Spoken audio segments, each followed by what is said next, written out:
1,500 kilobits. All right, so we're good there. We're good here.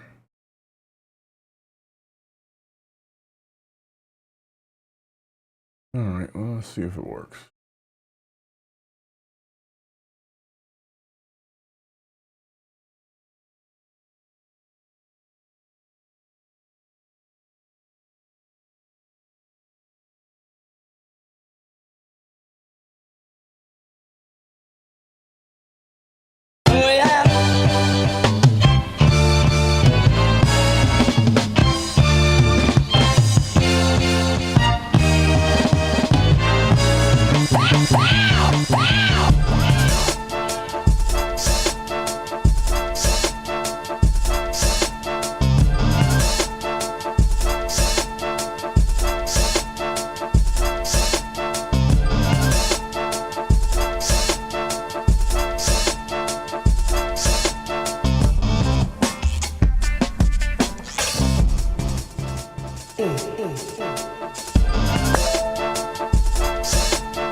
This is not a test.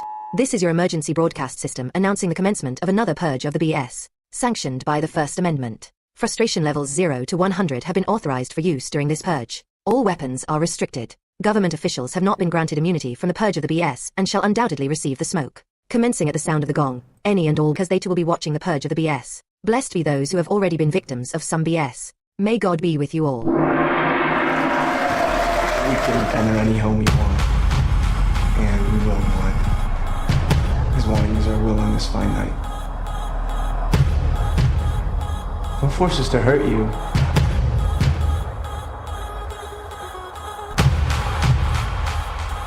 Please just let us purge. To the sanity.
You better find someplace else to go. I got a wicked sweet tooth tonight. And I want my candy back.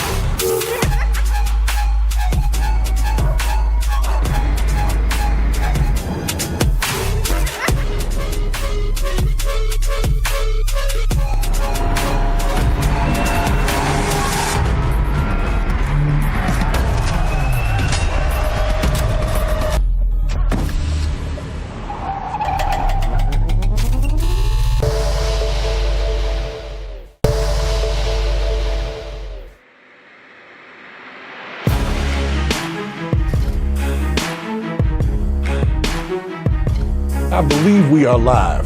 There is a lot going on, but I don't even care because I got to get this over with. This is another Purge of the BS. So thank y'all for joining in, everybody that's stopping by. Make sure my volumes are good, looks good there. Let's not go too crazy. Special shouts to IMZ on the YouTube side, letting me know that the sound is good. Shouts to all of my folks on the TikTok side, letting me know that the feed is still live. Appreciate you. And a special shout to everybody on the Twitch side who is just now tuning in to PurgeTheBS for the first time. Make sure that you hit that follow so that you don't miss this superb multi-streaming experience that we call the Purge of the BS. Now, for those who don't know where you are, why you are, this is a one-stop shop. We're going to cover so many things in an hour that it's going to be tough to keep up. So if you missed the live or you got to come back to the live, make sure if you come back to the live, you hit the like later when you hit the live. You got me?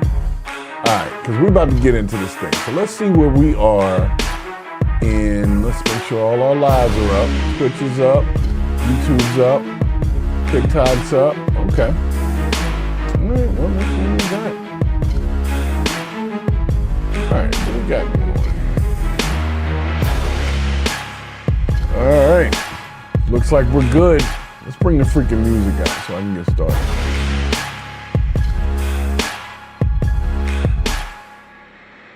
So once again, welcome to Purge of the BS, episode 115. That is tonight's episode. We are diving deep, well, not super deep, but deep enough into the chaos and controversy swirling around artificial intelligence, dividing itself and trying to blackmail people, digital currency, and of course the recently approved SAVE Act, which requires voter ID for, citizenship proof for voting ID. The ability to vote is based on whether or not you are a citizen. That's what the SAVE Act is. So we're going to talk about that. We've got some kind of weird separate but equal thing going on here, and that I think you guys are going to love chatting about. So make sure you jump in the chat, put in how you feel. If you feel like sending some support for the channels, be sure you do so in whichever form you happen to be on. They all are monetized, so much appreciated. But nonetheless, the question becomes, are we heading to some sort of like new separation? I mean, it's always been divided, but I feel like the separation is almost crazy. It's almost like we forget that we all live in the United States. Like, almost like one hood versus another hood. It's like you guys live right next to each other. Why are y'all beefing? And that's what I wanted to get into today. So for those that have first joined this channel for the first time and are seeing me for the first time, I want to give you a very special applause because you could have been anywhere, but you're right here, okay? Yeah. Could have been anywhere. Could have been anywhere, but you are right here. So we're going to jump into our first segment real quick because everybody knows that I got a really keen eye focused on the growth of AI here in the United States. And not just the United States, but globally, but definitely within the United States. Because that's where I live. And I had said like a year or two ago that we were letting AI move too quick. We weren't keeping it under wraps as we should have. And some people thought that I was being sort of a conspiracy theorist, and other people were like, hey, you're spot on. And as I've watched things grow, I'm beginning to think it wasn't no conspiracy. Stuff is not right. And it's almost like we act like we don't even notice it. So our first segment today is called, Is AI Already Out of Control? Because what we've done, we think we're controlling something, but you ain't controlling shit. So let's have a quick convo here. I'm going to bring you two clips. One from Anthropic's, a person talking about Anthropic's Claude AI, which recently was tested to see if it would lash out at people if we tried to shut it down, and it did exactly that. It tried to blackmail somebody. I think it tried to set up someone to be unalived. It was a lot. It was a lot. So I'm gonna let this lady talk about it here. Let me make sure everything is still live, because I don't like doing this twice. Make sure the lives are still live. The lives are still alive. Nobody's seeing this other one. So let me see what's up with it. Hold on a second. It's unlisted. That's why nobody can see it. Bear with me. I have to change a setting here. Edit that. Click.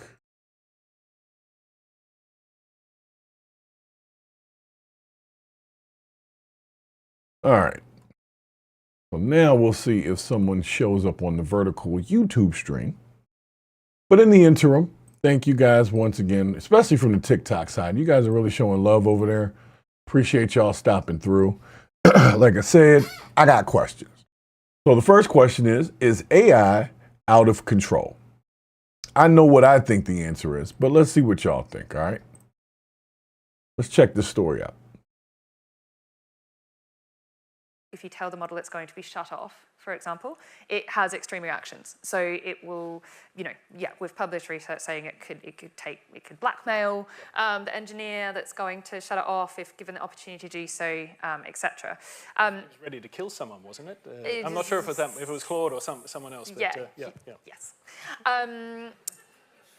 So this is obviously massively concerning, and this is the point I was making about kind of needing to progress research on alignment, which is this topic, this area, which is, how aligned are the model's values across the whole distribution, including in stress scenarios, to the point where if you've got this model out in the public and it's taking agentic action, you can be sure it's not going to do something like that.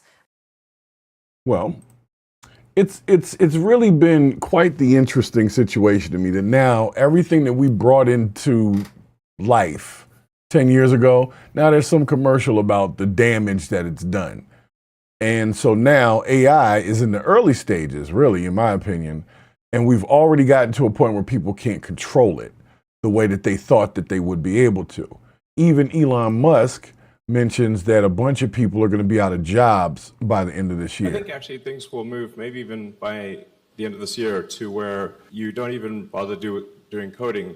The AI just creates the binary directly, and the AI can create a much more efficient binary than can be done by any compiler. So just say, create optimized binary for this particular outcome, and you actually bypass even traditional coding. That's an intermediate step that actually will not be needed, probably by, I'd say, the end of this year. I think actually things will move, YouTube maybe even by the end of this year, to where you don't even. All right, so if you heard what Elon Musketeer said, he basically said that the coding jobs that took months, years for people to perfect as far as how to deal with coding, those jobs are just going to disappear because AI can handle coding. All you got to do is give it the prompt, give it the idea, it does the coding, it comes out with the ideas or the finished product for you. Now, if you couple that with Neuralink, which is basically that chip they're talking about putting in people's heads, it goes from idea to fruition. There's no coding in the middle. It's like, I thought about it, I'm connected to the network, the AI on the network takes my idea, makes it a real thing, and that's the end of it. I don't have to go hire the coding guys to put this thing together and make it real. And considering how many years coding has been like a very interesting technology, people that know Python and JavaScript and all these other things, it's very important until AI is able to do exactly the same thing a human can. At the end of the day, the only thing that we'll be able to do better than AI is interact as a human. AI will never be a better human than a human, a good human. Let me say that, because some of y'all ain't right.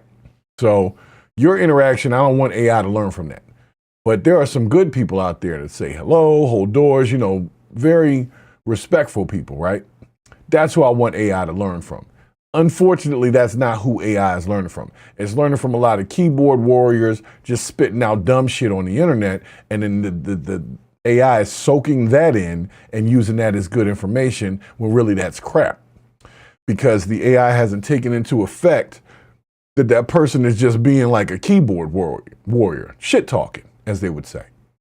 So for me, I'm worried about the fact that they set this thing in motion and now they've invested so much money into it, into the data centers and the different models and all of that. There's no backing out because there's too many people that have their money invested in it. So AI is here to stay, whether you like it or not. I'm sure you've noticed if you are a Facebook user and TikTok as well, that you'll go through the feed and the shorts feed, the reels feed, that kind of thing. And you'll just see a whole bunch of AI generated videos. Some of them though are entertaining, don't get me wrong, but just in a general sense, I'm kind of tired of seeing more of that than I am to seeing people. I want to see real people. I want to know they do exist. So the problem is now I'm watching videos and the people in the videos look real, but they may not even exist.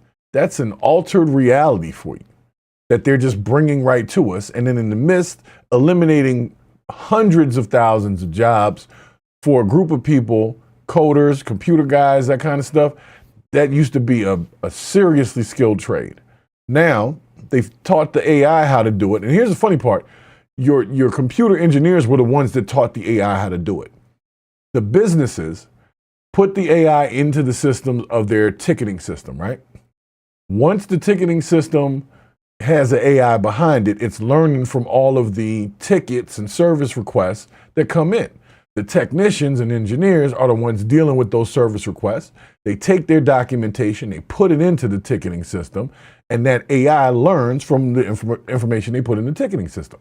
So computer engineers, programmers, coders, they've been training their replacement for years because they've been putting this information into a system that was supposed to just be documentation, but then they took your documentation and trained your freaking replacement. So how about them apples, right? So nonetheless, in this one, like I said, there was the first lady that was talking, well, she had the one that had the stuff on her lip. She was talking about more, they tested to see if Claude AI would respond if they tried to shut it down. It did. So if that's the case, and you did test it and it did do that, then why do we still have it? You know it's dangerous. You know it's going, the second you try to shut it down, it's going to blackmail the crap out of everybody. But like, why would you keep it there? And I believe there's another story on here. Let me see where it is. There was another thing in here. Boy, some of these comments, I swear to God. But there was a guy who literally got blackmailed by his own AI because he had given it all this information about himself and then pretty much asked it, like, if you wanted to take me out, how would it be done? And this thing came up with a whole plot, knew his weaknesses, knew the best way to take him out, and then for some reason mentioned doing it to him in the butt. I don't know what input he put in to get it to say something like that back, but it mentioned it, okay? So nonetheless, let me keep this thing going over here. I can't find this other one that I was looking for, but it was a guy who had a whole story about what had happened. But y'all get the point. The point is AI is out of control. The question is, are we going to try to control it, or are we going to try to ride the wave? Because that's where I'm at with it. I can't control it because it's bigger than me. Elon Musk is talking about putting data centers in outer space. So this thing is way bigger than an average citizen.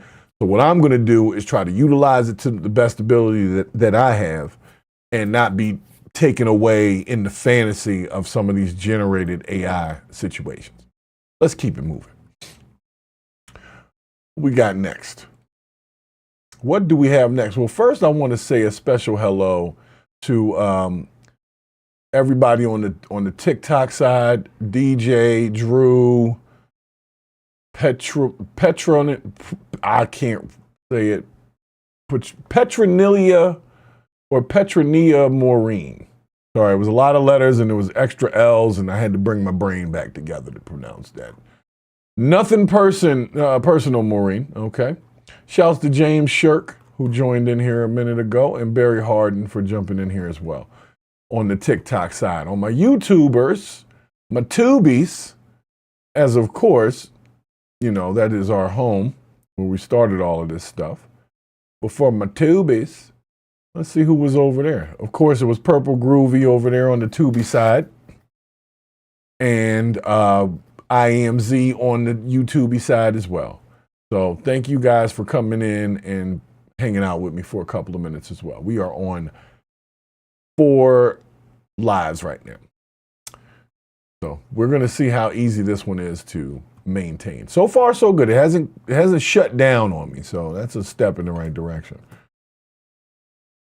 Well, nonetheless, let's get to our next purge. Our next purged informational piece, because somebody told me I was crazy when I mentioned this, but apparently there is a mind-altering Nike shoe. I know, sounds crazy. So we might as well just go right into it here. So Nike has recently come out with some mind-altering shoe. We are about to take a quick look at it, okay? I need to understand. I need to understand. Because I don't know what a mind-altering shoe is. I know what a mind-altering substance is. But I don't know what a mind-altering shoe is. So let's see what we got here. Topic. Properties.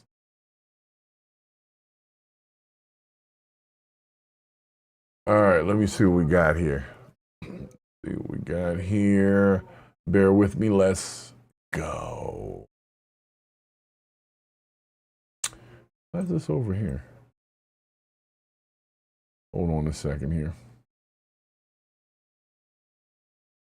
Screen capture's not tight like I like. Pause.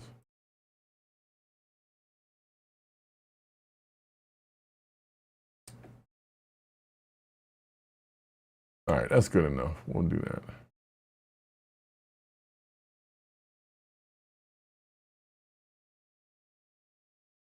All right, let's take a look at this article real quick. For those of you that are shoe aficionados, athletic shoes have now taken a leap forward, not just better cushioning, but now apparently Nike has offered a shoe that has drawn on research and perception and is apparently supposed to alter your mind. Let's take a look at this actual story here. All right. So the soles of the feet are full of sensory receptors that are constantly sending information to the brain about pressure, texture, and movement. We all know that. That input affects balance, posture, and coordination. Neurologists and physical therapists already pay close attention to footwear for patients with gait issues or nerve damage because changing sensory input can change how someone moves. Okay. Movement, though, has nothing to do with focus from a brain perspective, according to this advertisement. So a neuroscientist wrote, sensory signals from the feet go to part of the brain that tracks touch and movement. Focus lives elsewhere, spread across systems tied to motivation, decision-making, and alertness. Stimulating one channel doesn't automatically pull the rest of the brain into line. So basically, minimalist or textured footwear can increase awareness of foot placement, and in controlled studies, it sometimes improves balance or gait stability. For people who aren't used to that stimulation, it can also create and demand more attention, pulling mental resources toward the feet rather than freezing them up. So sensory input helps up to that point. So after that, it starts competing for attention. Now, this is the Nike Mind is the name of the shoe. Okay? The Nike Mind. It is sensory-driven footwear. Now, I will say this. I guess Nike's been around so long that they just they're almost out of ideas. Like in a weird way, I think Nike is almost out of ideas. Because why would you need this? First and foremost, why would you need it? And secondly, what exactly is it going to change? Oh my God, they're ugly. You see these things? All right, well, look, let's just start. This is Mind 1. So these are pre-game shoes. So I guess you got to get your mind right for the game. So you got to put these on so they'll alter your mind to be right for the game. And these are $100 shoes. To me, the $100 slippers is what the hell they look like to me. But whatever. People spend money on weird things all the time. We've got the actual running shoe, which is the Mind 02. And that has these weird looking pimple knobs on the bottom and looks ugly as shit to me. Just saying. I'm an old school classic kicks kind of person. Love the old school Air Jordans, Nike Air joints. Not so much a big fan of the newer ones, if that makes sense. I'm more of a classic guy. And this doesn't look like anything classic. It looks like a croc had sex with a Yeezy in sport mode. You know what I'm saying?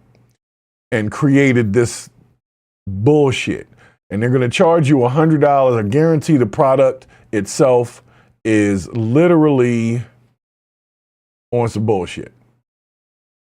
I guarantee it. I guarantee the product itself is literally just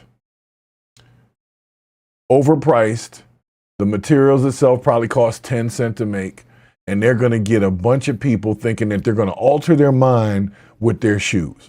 So imagine you're talking to somebody, they got these shoes on and they're just zoned out or whatever. You're like, what's going on with you? And it's because they want to draw attention to their shoes. I got these new mind-altering shoes on and they got me seeing purple elephants and horses. So I don't believe it for a second, Nike. It sounds like bullshit. Because I'll say this. If my feet are comfortable, my mood is good. And that, I guess that alters the mind. So if you just want to make a comfortable shoe, we're cool with that. We don't need you messing with people's minds when they put on their damn running shoes. Like, who the hell? And then you charging people $100. You got to be mind altered to pay $100 for this.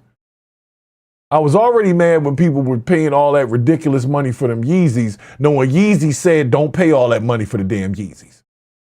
He said, Adidas took these from me, stop buying them. I got another pair coming out that costs $20. I don't know what happened to the $20 pair. I'm not even sure. So we're going to see. But nonetheless, shouts to Purple Groovy over here in the vertical. Shouts to IMZ and anybody that jumps over on the horizontal group of the YouTubians. And special shouts to all of the folks who jumped in on the TikTok side. Because it said TikTok disconnected, but it looks like y'all are still there. So I'm going to keep going. All right.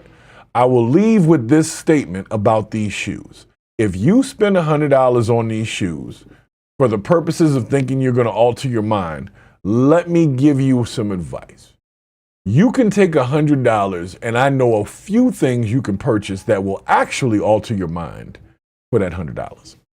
Now, I'm not promoting drug use. I didn't say that. You said that. I didn't say that.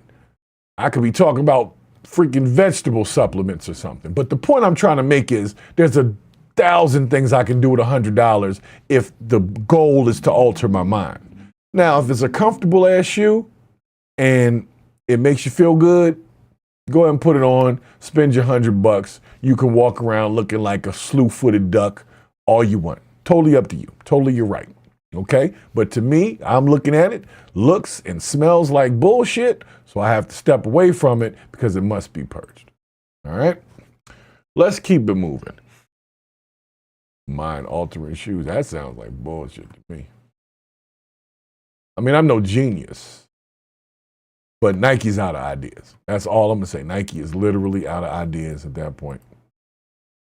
We're going to make a mind-altering shoe. And when you put it on, you think you Superman. And then you go jump off a building and it doesn't work. So keep it moving because we have to talk about this next situation. It's been going on for about 2 weeks. I have not talked about it because I was trying to gather some more information before I really went into this thing, because none of it makes sense to me. Okay? So the issue on the plate now, and you guys might be ready to talk about this already. I don't know. You might be. But about a week or two ago, a lady named Nancy Guthrie was abducted. All right? Let's say that. We don't have any actual footage of her being abducted. We apparently have footage of the abductor, but we don't have any footage of her being abducted. The woman had cameras everywhere. Apparently the cameras were dismantled. She must have had an old school system, because most cameras have a backup somewhere. So even if you disable the camera, you still have all the footage from, what was there before. They seem to have a couple of little pictures, but that's not the point of this conversation. That's not the part that smells funniest to me. The part that smells funniest to me is everything seems to keep getting wrapped back into Bitcoin. And I didn't know that Bitcoin would be considered the way of exchanging money for a ransom for a person that you kidnapped. And why they would choose this old lady to do it, even her daughter, who's the newscaster, wasn't super popular. You know what I'm saying? Like, if you really want to get somebody, you might want to get somebody more popular. Now, that's not to take away from the fact that they obviously have money and they obviously were living pretty well. But let's get into this really quickly. Let's have a quick conversation about the most recent letter that was received in reference to her. And then you'll understand why I'm at the point of, all right, enough is enough. This is definitely starting to smell super funny at this point. So let me bring this on over here. And where's this one at? All right, we're going to go with, let's go with both of them. And you know what I have a question about? Why the hell does TMZ get everything so fast? You know what I'm saying? TMZ gets stuff so fast for whatever reason, and I don't get it. Because to me, they're not like a reputable news organization, but they always seem to have the damn video first, as if they're the ones setting up the problem. I don't know. I'm just saying.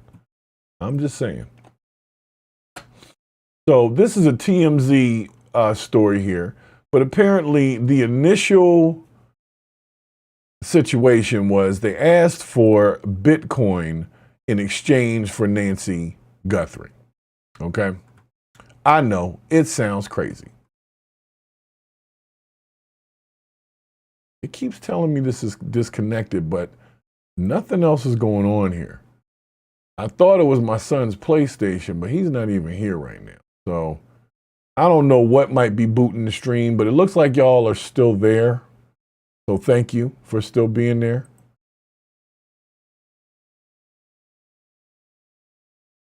So let's see what we got about this. So like I said, TMZ, to me, I don't trust TMZ because they always getting stuff first, and they not even like, CBS, NBC, ABC. They're not even one of the huge ones. They're just TMZ. And I'm not even sure what TMZ stands for anymore. I thought it was something crazy with entertainment, but let's just go over it. Oh, it's not gonna let me go over it. Oh, you being mean. Well, nonetheless, this woman got kidnapped and they started asking for Bitcoin.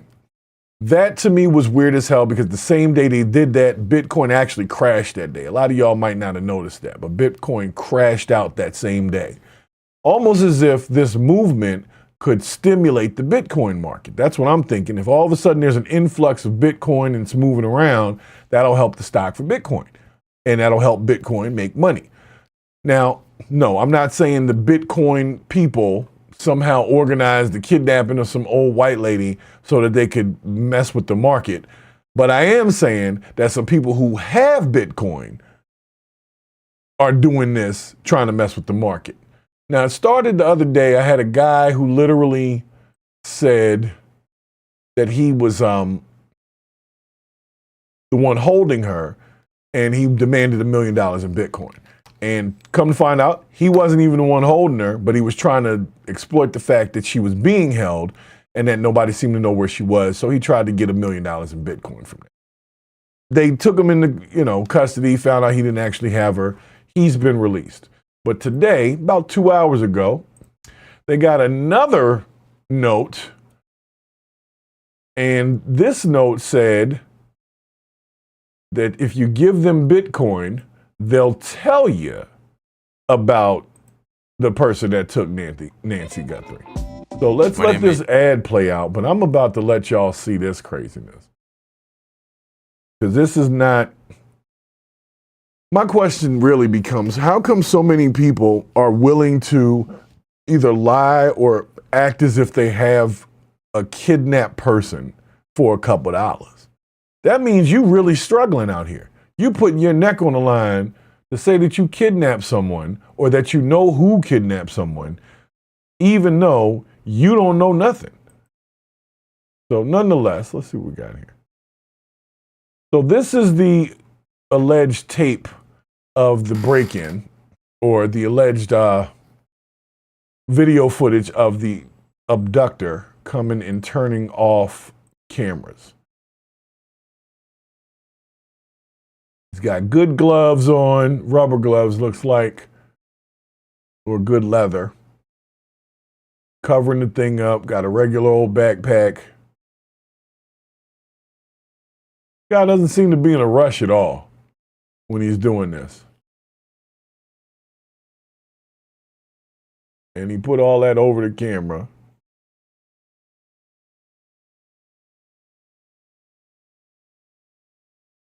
You know, I thought Ring cameras were in color. Let me back this up a second. Take the next step in treating your moderate to severe ulcerative colitis with Entyvio, God, I hate the only these ads. gut-focused treatment for UC that helps block inflammation in the gut and works right where you need it. Now is close. The UPS. Oh my God! Just the shipping.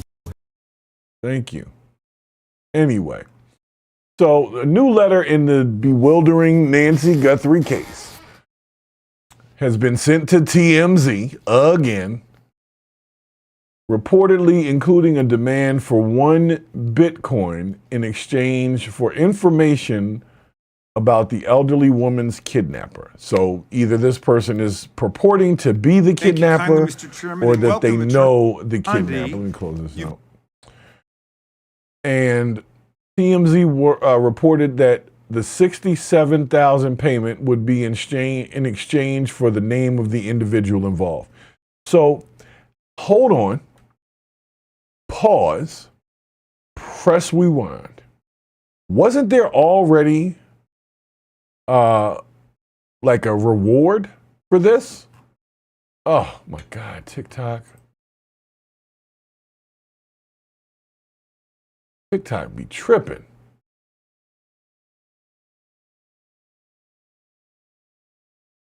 All right, now we're back on TikTok. This is why I don't like doing the multi-stream, because if I do YouTube, TikTok gets pissed off. It's almost like it gets jealous, like you're cheating on me by streaming on another service. Well, that's what I got to do sometimes. But nonetheless, let's talk about this. Let's talk about this. So, if you have a reward already out for this woman, I think it was $50,000 or something like that for information leading to the arrest of whomever was responsible, why would I need to be ominous and try to request Bitcoin? I could just tell you what's up and get the $50,000 reward. What I think is going on is the same person that's saying this is the same person that kidnapped the lady. And I don't personally think this lady is alive. I think they got rid of her on day one and they've been playing with people ever since. I'm just not sure why they got rid of her. So because I'm not a conspiracy theorist, I try to keep everything in a rational sense. And rationally, what I think is her family had something to do with it. And I don't just mean her like immediate family. I think her whole family had something to do with it. I think everybody's in it for money, and they're basically pushing this whole narrative that somebody came and snatched this lady because they probably paid somebody to go in there and snatch this lady. That is my theory. This woman wasn't doing nothing. You understand what I'm saying? This woman wasn't part of the community and like selling drugs to your kids, and she wasn't doing anything. She just came back from dinner and went in the house. So unless her and her family were up to some real nefarious shit and they were talking about it at dinner, or they were just up to nefarious shit in general and we didn't know about any of that, why they would take her, it wouldn't make sense. The Mexican cartel is not taking no 84-year-old white lady out of her house in the middle of the night. And we only saw one person on the camera. First of all, this lady is a human being. You know how hard it is to carry dead weight from out of a house to a car, all that? There would be whole drag marks and all types of CSI type shit. And I haven't heard nothing about none of that. They said there was some blood in there. That was hers. That's what I heard. That's what I heard. Why this TikTok thing keeps reconnecting, I don't know. That is going to piss me off. That is going to piss me off. So we're going to see how that holds up. Because it kicked me off and now it won't let me see y'all anymore on TikTok. So it was fun, TikTok. If y'all happen to come in on that side, I appreciate it.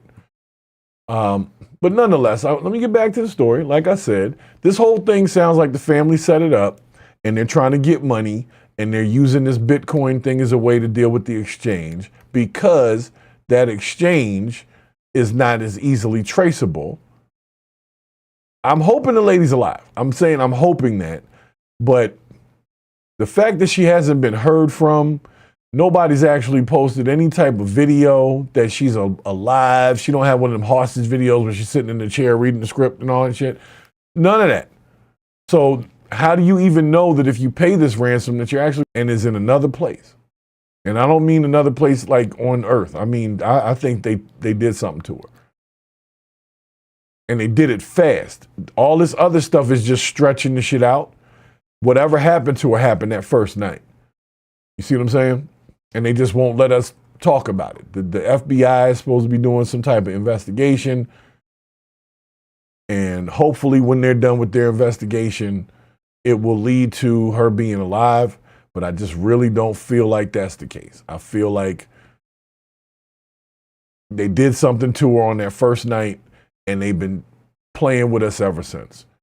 But the thing that bothers me the most about it is it's all coming back to this whole Bitcoin thing. And if this is successful in some way, then people are going to start utilizing Bitcoin for additional criminal activity.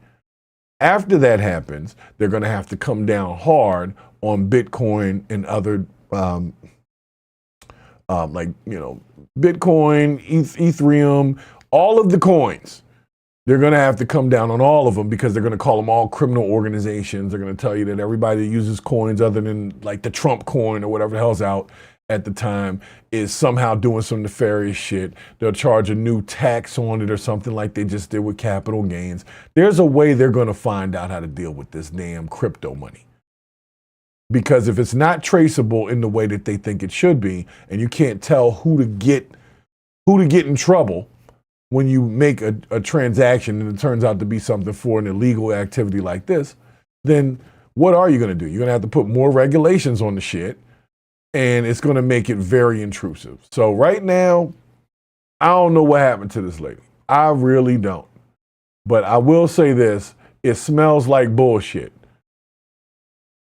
They said if they want the name of the individual involved, then they want 1 Bitcoin to the following wallet.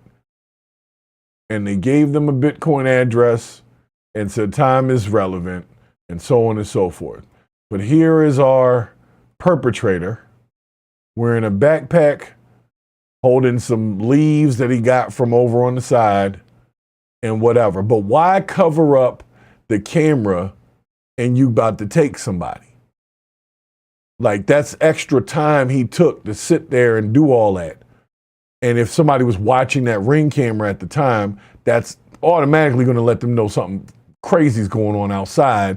There's a guy outside trying to cover up your camera. So I don't like the way this smells.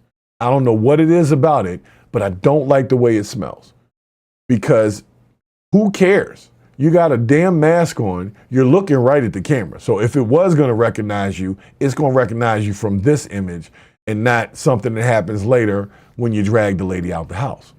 So the only reason you would need to cover things up like this is if this lady's not going to be dragged out the house. She's going to walk out. and then we can build the narrative around the blind spot of what we can't see. So she could very well have walked out of that house under her own power willingly, and we wouldn't know. We got this image, and we got a whole story about Bitcoin and whatever. So I'm telling you right now, mark my words, this is some bullshit. I'm just not sure what the bullshit is in it yet. I haven't quite figured it out, but I'm looking into it. But I'm gonna tell you right now, if I'm this guy, I don't care about covering the camera after I've walked up to the camera, looked into the camera, stared into the camera, and like put my hand in front of it.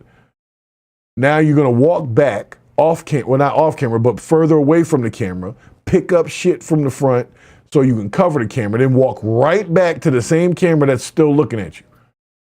As if you're not gonna be recognized if you were recognizable in the first place. So what is he covering up? He's not covering up his appearance. He's covering up taking the woman out the house. Because you don't need a rocket scientist to see a person with a mask on in front of a door on the Ring camera that's on your phone, and now you're calling the police. You're not going to be waiting to see what they're here for. I wonder what they stopping by for. So, like I said, smells funny to me, but when y'all figure out what that smell is, please let me know, because I'm getting tired of smelling it. It smells like bullshit, though. It really does. Really, really does. So anyway, on the TikTok side, I don't know how y'all are even making it in here. It keeps saying it's disconnecting the TikTok live studio. So I might have to find another way to use multiple streams or figure out which ones work best together. Right now we're doing TikTok, Twitch, YouTube. Okay. So right now, TikTok and maybe Twitch don't work as well together. Maybe they don't like each other. I'm not sure, but it's giving me a lot of errors and shit over here between the two streams. And hopefully y'all can even see what I'm saying or how I'm saying it. But I'm gonna keep doing it because the beauty is once this all buffers in, the replay will be on time. So nonetheless, let's move into our second to last purge of the day. All right. Well, yeah, second to last purge. I call it the second to last purge. It's not really second to last. But I want y'all to hear this new story that just came out. It's bothering me that they're having this conversation, but the amount of truth in what this woman ends up spitting, I couldn't really deny what she was talking about to some degree. So this is a 2 or 3 minute clip. I'm gonna speed it up a little bit because you know how I do. If it's not fast enough for me, I can't pay attention. But so long, I'm like the rest of y'all. That's why I got to do a damn vertical feed, because people on the short side don't have the normal, attention spans of the long form viewers. So I got to bring something over to them to bring them into a longer view. So we'll see how that goes. But basically, this woman, her name is Erica Commissar, said that what many parents don't understand is that modern schools are built for girls, not boys, and we're paying a steep price for that. So that is an interesting assessment. So let's see exactly what she is talking about here.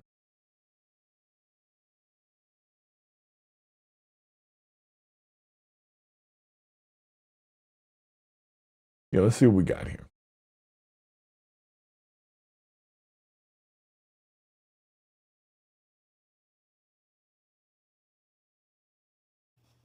And so are we going to see kind of a shift in society as a result of this? We're already seeing it. I mean, the other thing that we're doing is to young boys. Let's talk about what we're doing to young boys. This starts very young. We basically educate young boys in a way that really favors girls. You know, from a very young age, we talk about being able to sit quietly and regulate your emotions and not be aggressive and not be impulsive. And these little boys are being diagnosed with ADHD, many of them just for being little boys. Little boys need to run around. They have a lot of physical energy. They have tons of testosterone. When you're like between 3 and 6, you have a surge of testosterone. And all you want to do is run and jump and play and be outside. And what we're doing We're putting them in school, making them sit in circle time. So we marginalize them, we label them, we say they have a problem, we say that they have ADHD, they have behavioral problems. And in many of them, the stress that I talked about is the stress of making little boys be more like little girls. All right, I'm gonna pause right there because I see where she's trying to go with this shit. It's a dangerous slope you're walking down, ma'am. Dangerous slope. Because the truth of the matter is, yes, little boys do have a lot of attention, and that's why the hell you got recess. But they also need to learn discipline. They also need to learn self-control. So there is a place for sitting down and shutting the hell up. Just because they want to run and bounce all off the walls all the time don't mean you got to do that all the time. That just means you got to have a time for it, establish that time, and then follow it going forward. But make sure that they have the ability to have exercise. But I think this lady's point is kind of being missed because they've been taking PE classes out for years. So if this lady is talking about letting out steam and energy, then why do y'all keep taking away the PE classes? Why did you take away recess? Where the kids don't even get recess like every day. They get it every other day or something stupid like that. And it's only like 20 minutes. Man, I used to be on recess. I was climbing trees. I was jumping off of monkey bars. I was flipping off of stuff, walking up, running up to the wall and then flip backwards off the wall. I got all my energy out. I got it to the point where coming back from recess, you remember coming back from recess, you come in there stinking. Like you just went and played basketball. You just went and played football with your friends for about 30 minutes. And you would come back in there stinking because you put out some work. But then all of a sudden they started migrating the PE classes and gave everybody participation trophies and shit got crazy after that. So here we are with this lady making an assumption or an assessment that school is made for little girls because we ask people to be quiet. I don't necessarily agree with that. That sounds a lot like bullshit to me, but let's let her keep going. And that's where it starts. And so then they go into childhood. And again, the educational system favors the way girls learn, not the way boys learn. How do boys learn? Boys have attention spans for very short periods of time, and then they need lots of physical activity. So ideally, if you go to and look at the boys' schools, what do? They run the boys like running the dogs in the park. They sit for 45 minutes or half an hour, but then the boys get time off to run around. And then they'll sit another half an hour, and then they'll run around. I mean, they have like 4 recess periods a day. And so that's really better for boys. And little girls have more of a capacity to sit quietly in circle time and sort of, they don't have as much testosterone. They don't have that need to run and jump and play to the same degree that little boys do. They do need to play. We're not letting our kids play, boys and girls, because we're trying to force left brain development on them too early. But we are forcing little boys into this box, and they're not doing well in that box. And then they're labeled. They're labeled as having behavioral problems, ADHD, and that label then follows them through childhood, sometimes into middle school, into high school. Yeah, but now, like I said, some of what she's saying is very real. Prime Minister of the world, President of the world, and you can fix this issue. Oh, I would have little boys educated separately than little girls in the early years. In the early years, I would have boys' schools and girls' schools because little girls learn differently. And also, there's been a lot of evidence to show. If you did just boys' schools and girls' schools at younger ages, I wonder what the numbers would look like. But I would venture to say initially, the girls' schools would perform better. That's just a thing. Girls are normally better at schooling than boys are. And it's part of the thing that she's saying, because boys want to run around all the time. They don't want to sit there for an hour and a half listening to a half-ass teacher teach a half-ass lesson from a half-ass book. So I get it, but what I'm saying is, why can't we balance it somewhere in the middle? Because girls do need physical activity, and boys need to sit down and shut the hell up sometimes. So they all need the same type of education, if you think about it. Now, we've already lowered certain standards for the girls versus the boys. That's why we have girls sports, boys sports, and all that kind of stuff. So we've tried to make it somewhat of an even playing field, at least when it comes to varsity level sports, NCAA level sports. When they're very small, the boys and the girls can still play together. Co-ed sports probably go from under 10 years old. Once you get over 10 years old, there is a distinct difference physically that starts to happen between boys and girls. A lot of girls will have a growth spurt, but then they'll stop by the time they're 12 years old, 13 years old. They'll never grow another inch the rest of their life. They'll be considered tall at 12, but by the time that everybody else grows, they'll be short. Now, this is what happens most times in women. For men or males, let me be nice to the ones that want to talk biology. For males, that growth is slower, but it continues for longer. So males continue to grow until they're 20, 21 years old or so. That's when you'll hit your maximum height. It's like your early 20s. Whereas girls will hit their maximum height by the time they're 13 years old. And that's as tall as they're going to get. That's it. That's all. So there is a difference biologically between the two. But what I don't understand is them trying to say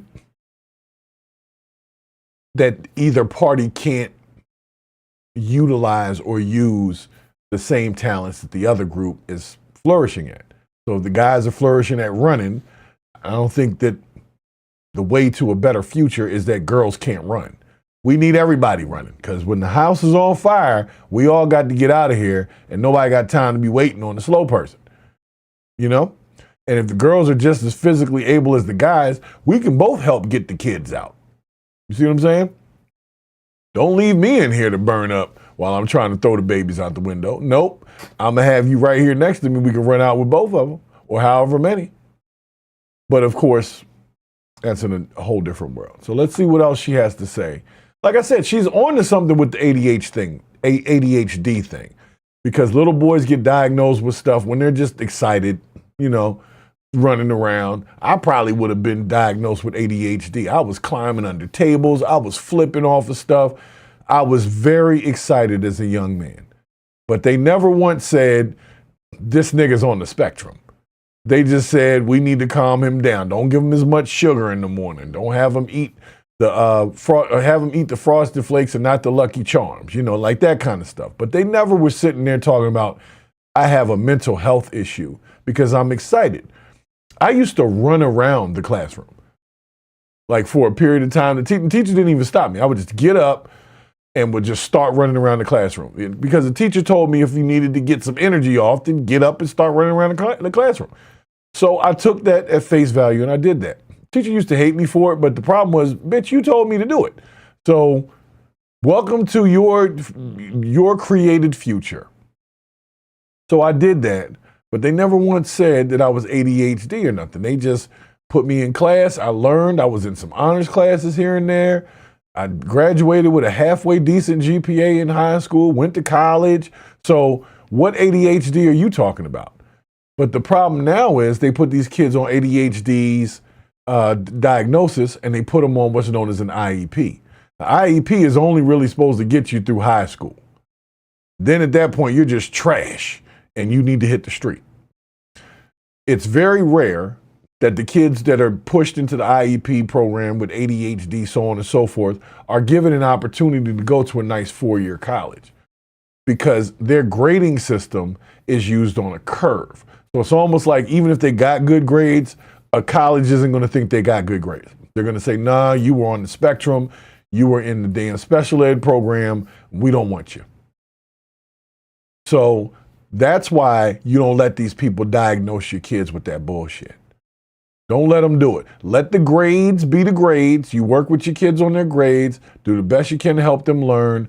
But don't let them tell you that your child deserves an individualized education program when they're in the midst of thousands of kids. They don't need that. They might need a little extra attention. But once they put them on this IEP thing, it screws the whole rest of the thing up. Because now they use these resources that the kid don't use that actually hurts the kid's education. Where they're like, oh, this kid needs breaks and this kid can walk the halls and we can't discipline this kid and, you know, all that kind of shit, because they need careful hands because they're going through a lot at home and so on and so forth. And before you know it, they don't even care about the kid. They just let the kid graduate. And after the kid graduates, they don't care what happens to him, as long as he flipped them burgers right and dropped them fries. That's what they want for those people. Somebody got to do them jobs. You see what I'm saying?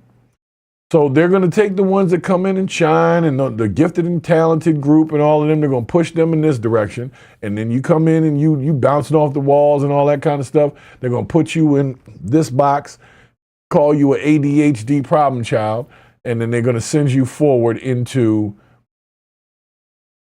life with no real experience. So I have an issue with that whole thing. But like I said, this woman's speaking some truth, but first of all, she's never lived a male experience. She can say what she want to say about what little boys do and don't do. And you ain't never been no little boy. You don't understand what it feels like to have apparatus that just get hard when it feel like it. You ain't even seeing nothing. You just sitting there. I don't know what women go through. I'm sure they go through something similar, but not quite the same. But just sitting there in your chair, and then all of a sudden you got wood going on, and now the teacher wants you to come up to the front of the class. A lot of embarrassment with that. There's a lot goes on.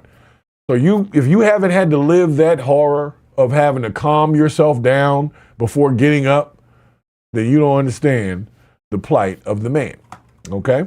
But cool. So that in the early years, when you do single gender education, little girls will try things, will take risks with things that they wouldn't in front of little boys, and little boys will try things that they wouldn't take risks in front of little girls. Like little boys like are more having likely sex to with try each other? art and painting and music. Little girls are more likely to try STEM and math and all these things that we talk about little girls should do. So the idea is that single gender education in the early years is better for little kids because they learn differently. I get it. I see what she's saying, but it just doesn't sound like it's what we need, if that makes sense. If you split all the kids up, what if you have brothers and sisters, right? And they're not necessarily the same age, but let's say they're a year or so off, and they have to go to the same school. You're asking parents to send the kids to 2 different schools, or you're asking that within the school there's a segregation. So they get to the school together, but they can't even interact with each other until the end of the school day because of the segregation in the school. I don't like it. I don't like it at all. She's right about the fact that there are some differences in learning styles, but the social aspect also is just as important as the educational aspect. Understanding how to interact with others, it's very important. Understanding as a little boy how to interact with little girls, very important. You see what I'm saying? And I'm not just talking about like to try to pick them up or make them your girlfriend. Like, how do you interact? How do you become a gentleman? Chivalry, things like that. I think if you put only boys in schools for periods of time, especially when they're young, they'll come out with that whole girls are icky thing, which isn't really bad because that keeps them from procreating early. But if we look at each other as icky, I don't think that's helping. That's all I'm saying. So this lady's right about the ADHD thing, but that's not a failure of learning. That's a failure of y'all not knowing to just tell a little boy to sit his ass down sometimes. That's a failure of us taking certain disciplinary action out of the schools. But the reason why we can't let the teachers tap the kids no more, it's not because of the kids, like they're newly sensitive or something. Nah, the issue is the teachers. The teachers be unhinged as shit, and then they start messing with your kid, and they beat the crap out of your kid because they got something else going on, and it doesn't have nothing to do with the school or the kid. You see what I'm saying?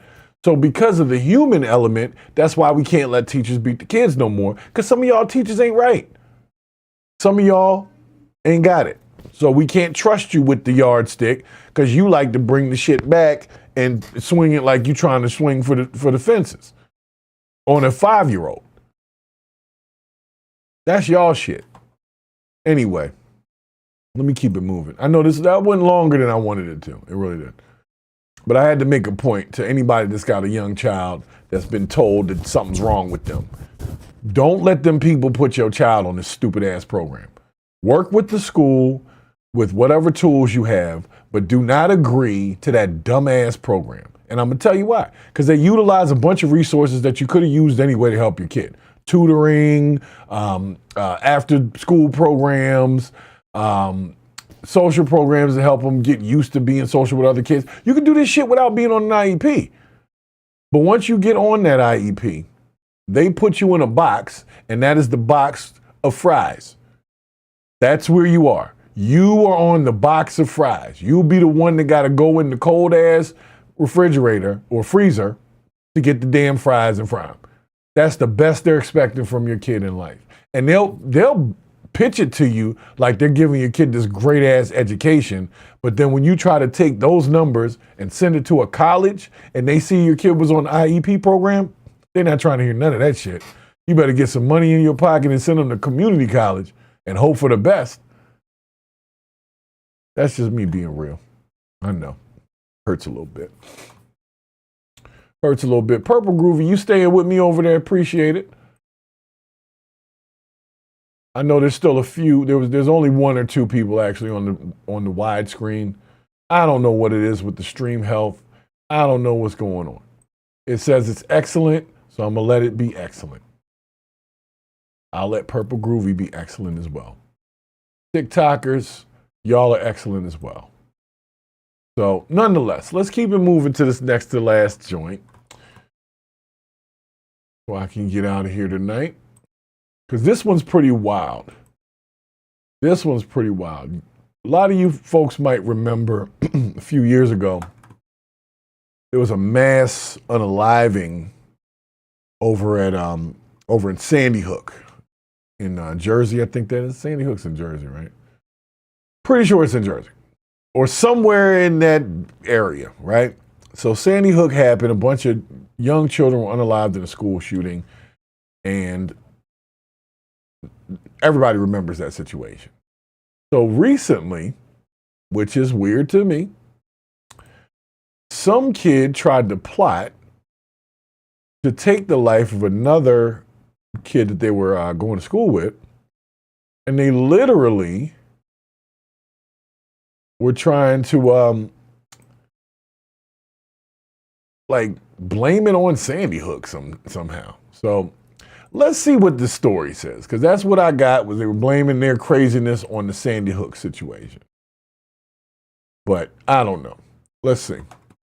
Let's see what we got here.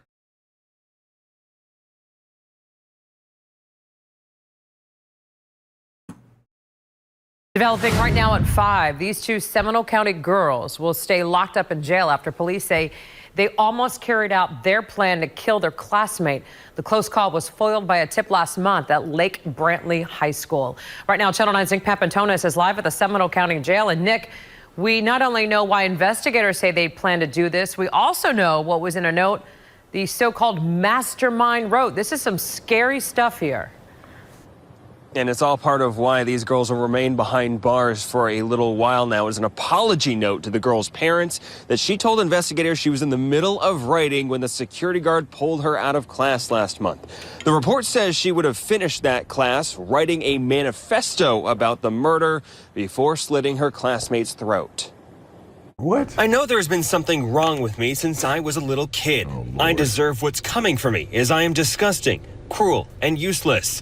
Police say Isabel Valdez, who also went by the name Jimmy, wrote this note seconds before she... Hold on a second. All right, so are we doing narratives? Are we doing narratives? We're doing narratives. Okay, yay, we're doing narratives. So our narrative on this one, folks, is transgender. We got a narrative. We got a narrative. This is Isabel Valdez, who goes by the name Jimmy. Okay? I'm assuming the Jimmy is apparently the male name that this person's trying to have, because you're not going to be called Jimmy as a lady, because that doesn't make any freaking sense. But you would be called Jimmy if you want to act like you are something that you are not. And your name is Isabel Valdez. Okay? So since we're doing narratives today, we've got a transgender high school kid who's confused and got a lot going on. So we're going to have a whole mental health. This is what's wrong with this person. Starts here in the manifesto. I know there's been something wrong with me since I was a kid. I hated people. I was aware of how disgusting everyone is. I deserve what's coming to me, as I'm also disgusting, cruel, and useless. So if you talk that shit to yourself, yeah, you are disgusting, cruel, and useless.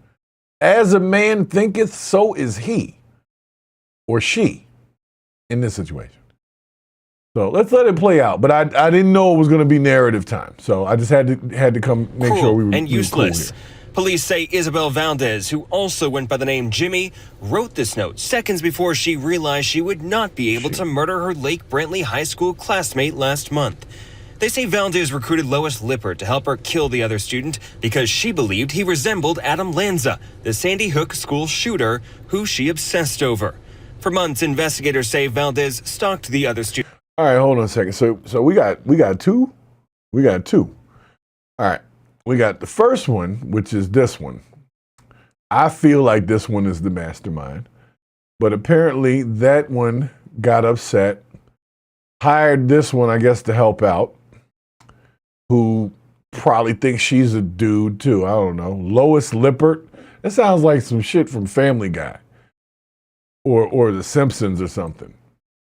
All right, but the issue that the Isabel Jimmy person had was that this person that went to school with them looked like Adam Lanza, the Sandy Hook school shooter. And because of that, knowing that that wasn't him, but because of his closeness in appearance, they plotted to take his life. Now look, there's a lot of reasons that you might want to take somebody out. The possibility that they look like someone who you know they're not, they just have a look that looks like them, is not a valid reason to even go crash out that far. This lady was writing a whole manifesto. Now, I appreciate the news for not playing that bullshit game of pronouns, and they keep saying she, but we all know what the situation was. That's why she wanted to be called Jimmy, okay? So, yes, Adam Lanza got picked on, wild out, went to Sandy Hook, and unalived a bunch of people. So if this classmate looks like this person, you could say that, and that could be kind of like a running joke. But trying to take them out over that's just, you're going to give up your whole life because you know somebody look like somebody, but they not that person? As a matter of fact, lock that bitch up. He believed he resembled Adam Lanza, the Sandy Hook If you're school thinking like shooter, that, who she I don't want you obsessed messing over. with the fries. For months, investigators say Valdez stalked the other student and took pictures of him while contemplating her plan. A report saying she planned to push the boy into a bathroom during second period, slit his throat, and drink his blood. All with the goal of bringing Lanza back to life. Whoa. They say she brought a knife, trash bags, and gloves to the school, and she and Lippert, who brought flowers, tried to sharpen the knife by running it against a pipe in the bathroom.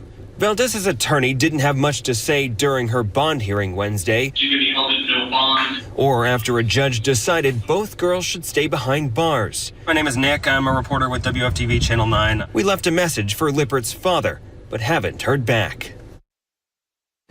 Valdez is 15, Lippert is 14. Prosecutors upgraded the charges to adult for both girls, telling us that they felt that the more aggressive tact and having more sentencing options and longer-term sentencing options was necessary here. Hey, where's the privilege, man? Jeez. This is the 14 and the 15-year-old, and they're getting charged as adults for thinking about taking somebody out? They ain't even do it. They were just writing about it. Florida don't play on shit like that. That's different. That's different. Normally, you don't get minors charged as adults with situations like this, especially if they're like first timers, you know? Doesn't sound like they had a record. So let's have a quick discussion here, okay? I can imagine that life was rough for Isabel. Isabel looks like this. Isabel looks just like this, okay? And every day Isabel woke up looking like that. Every day Isabel went to school, people probably called her names, probably threw Twinkies at her, all types of stuff. And all of that went over in one ear and out the other. What messed with her was that this person looked like the Sandy Hook school shooter, and she and a friend. That's what makes it worse. It's the one thing when you crazy by yourself, but when you crazy and you bring somebody along with you crazy, and then now y'all both crazy, that's a problem. That's crazy. That's contagious crazy, where that shit be spreading. We can't have any more of this, okay? The bad idea came from this lady, but she was able to convince someone else to have the same bad idea. So they came to school one day, they thought it was going down. Next thing you know, now they're in jail for being charged as adults for conspiracy to commit. And conspiracy to commit is like hiring a hitman or coming up with a plan to blow up a building. You're on your way down there, you just never make it. That is a very serious charge. The most serious piece of it, though, was Isabel serious? Isabel can talk about, I want to slit this guy's throat. But does Isabel even have a knife? You see what I'm saying? And I don't believe Isabel had a knife. I believe they were just scared of Isabel because Isabel does look scary. And Isabel looks like the type that might carry out some crazy shit. So they just err on the side of caution, locked her ass up, and charged her as an adult. Now, where's her family to speak out for her? I don't know. Haven't seen it. Where's her dad, her mom? So I would venture to say that Isabel is probably the product of a broken home situation. And maybe an orphan, maybe being raised by a third-party parent, like an aunt, grandparent, something like that, and has gone through life feeling like she's trash because maybe her parents didn't want her, and, you know, why didn't they want me? And now your other folks don't want you, and the people at school don't want you, and the only way to be valid or remembered in this world is to do some dumb shit. If you're not naturally talented to where you can do something that most people can't do, so you can be recognized for that thing, whatever it is.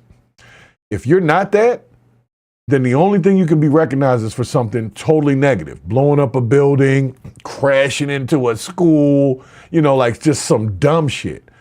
That's the problem we're having with folks in the United States. Everybody got to be recognized for whatever. That's not the point of you being here. Let me just take a step back here for a second here. Take one step back here because I need y'all to come in for this, okay? So that y'all understand. Every person who is alive and moving and capable on this planet has the same exact fucking purpose. Do y'all know that? Every last one. Every last person who is breathing and capable on this planet. I'm not talking about people who were vegetables, and even them, Stephen Hawking was a freaking rocket scientist or some shit. And he wasn't even moving. He was just, you know what I'm saying? And we respected that. Well, at least somebody did. The point I'm trying to make is we have a purpose on this planet. I've been trying to explain this shit to the young guys. They don't fucking listen because they don't understand this. Everybody seems to believe that the world started the day they were born. Or not even the day they were born, the day they became conscious of their existence, which is around 3 years old or so, as if the fucking world wasn't here doing just fine without your ass. So if you come here, when you come here, as the human form, full of energy, water, and cholesterol, your purpose is the same as the next motherfucker. And let me tell you what it is. I know y'all have waited a while, but I had to make sure that y'all understood where it was coming from. The purpose is simple. To do some shit while you're here, while you have your time, that carries on when you leave, and it helps others when you're gone. That's the reason why I'm even able to talk to you on technology right now, because somebody did some shit so that we could use it when they were gone.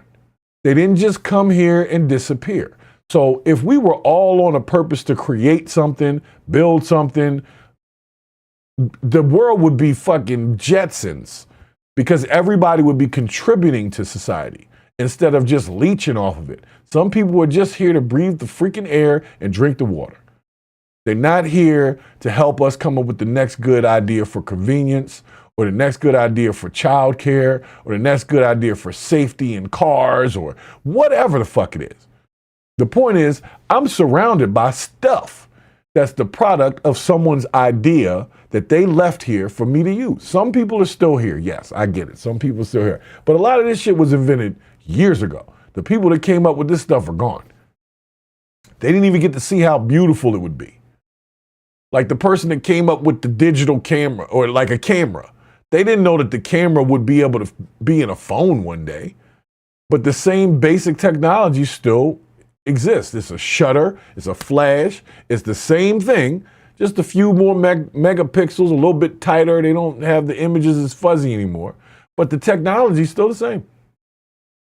And the reason why it exists is because before we got here, there was somebody here that did some shit bigger than themselves for someone other than themselves. And maybe it was for themselves to one degree at first, but it was something that everybody could use.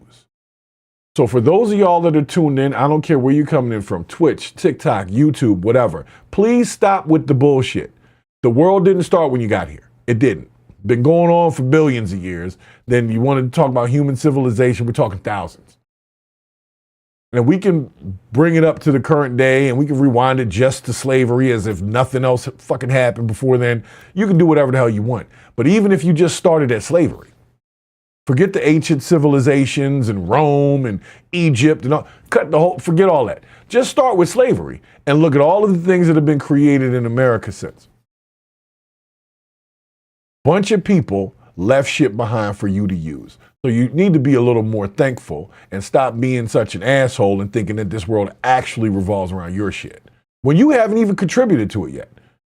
You just figuring out what you got to do. And that's the problem with, like I said, the young guys ain't trying to hear this shit.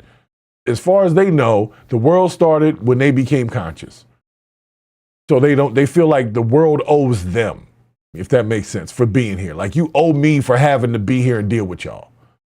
That's a backwards ass way of thinking. And all of my young dudes that think like that, y'all not working on shit. Just letting you know. Okay? You're not going to produce shit. You're going to be mooching off of whoever you can, from your mama to your grandmama to your girlfriend to the end of your life. The real ones are out here trying to produce something. They're trying to make sure that when they go, there is something here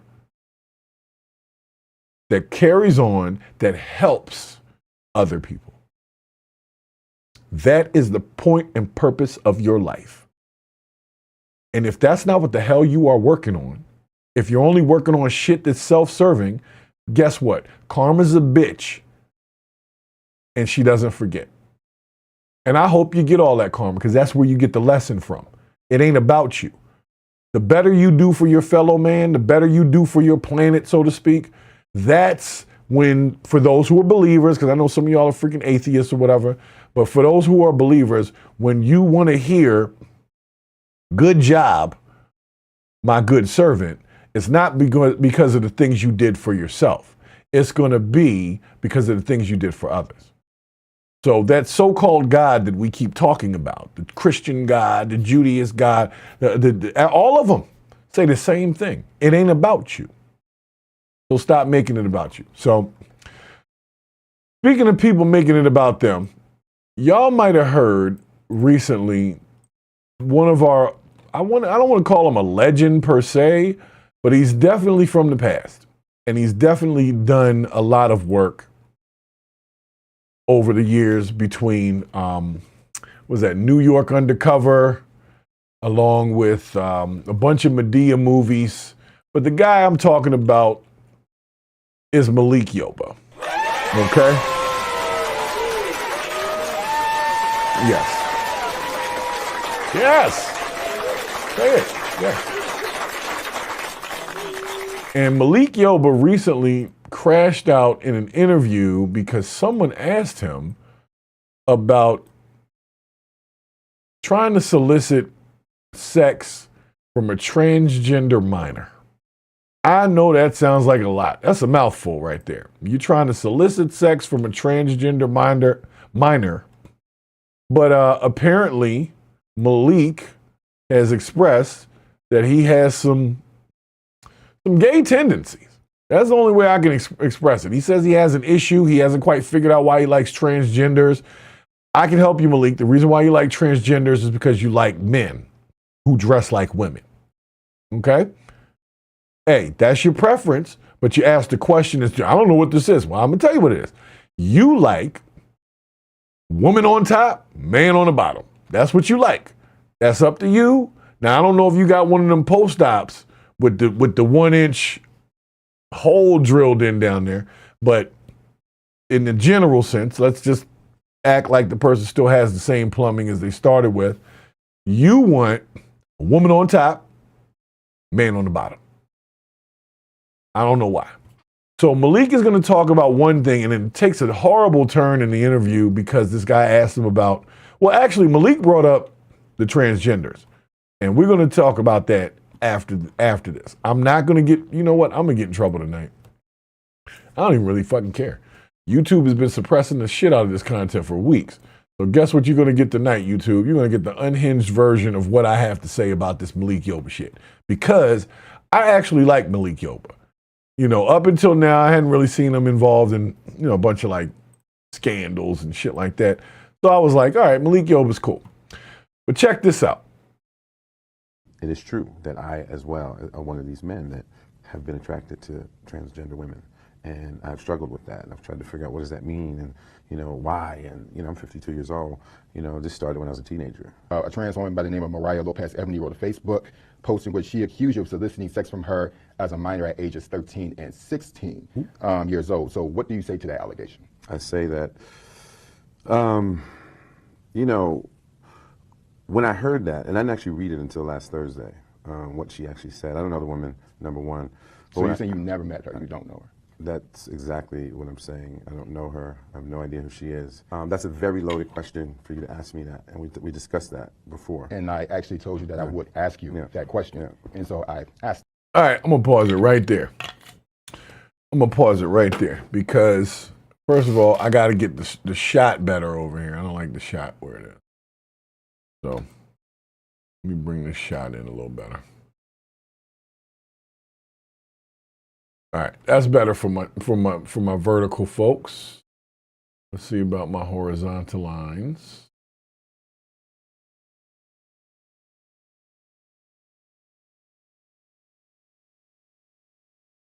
All right, we'll go with that. All right.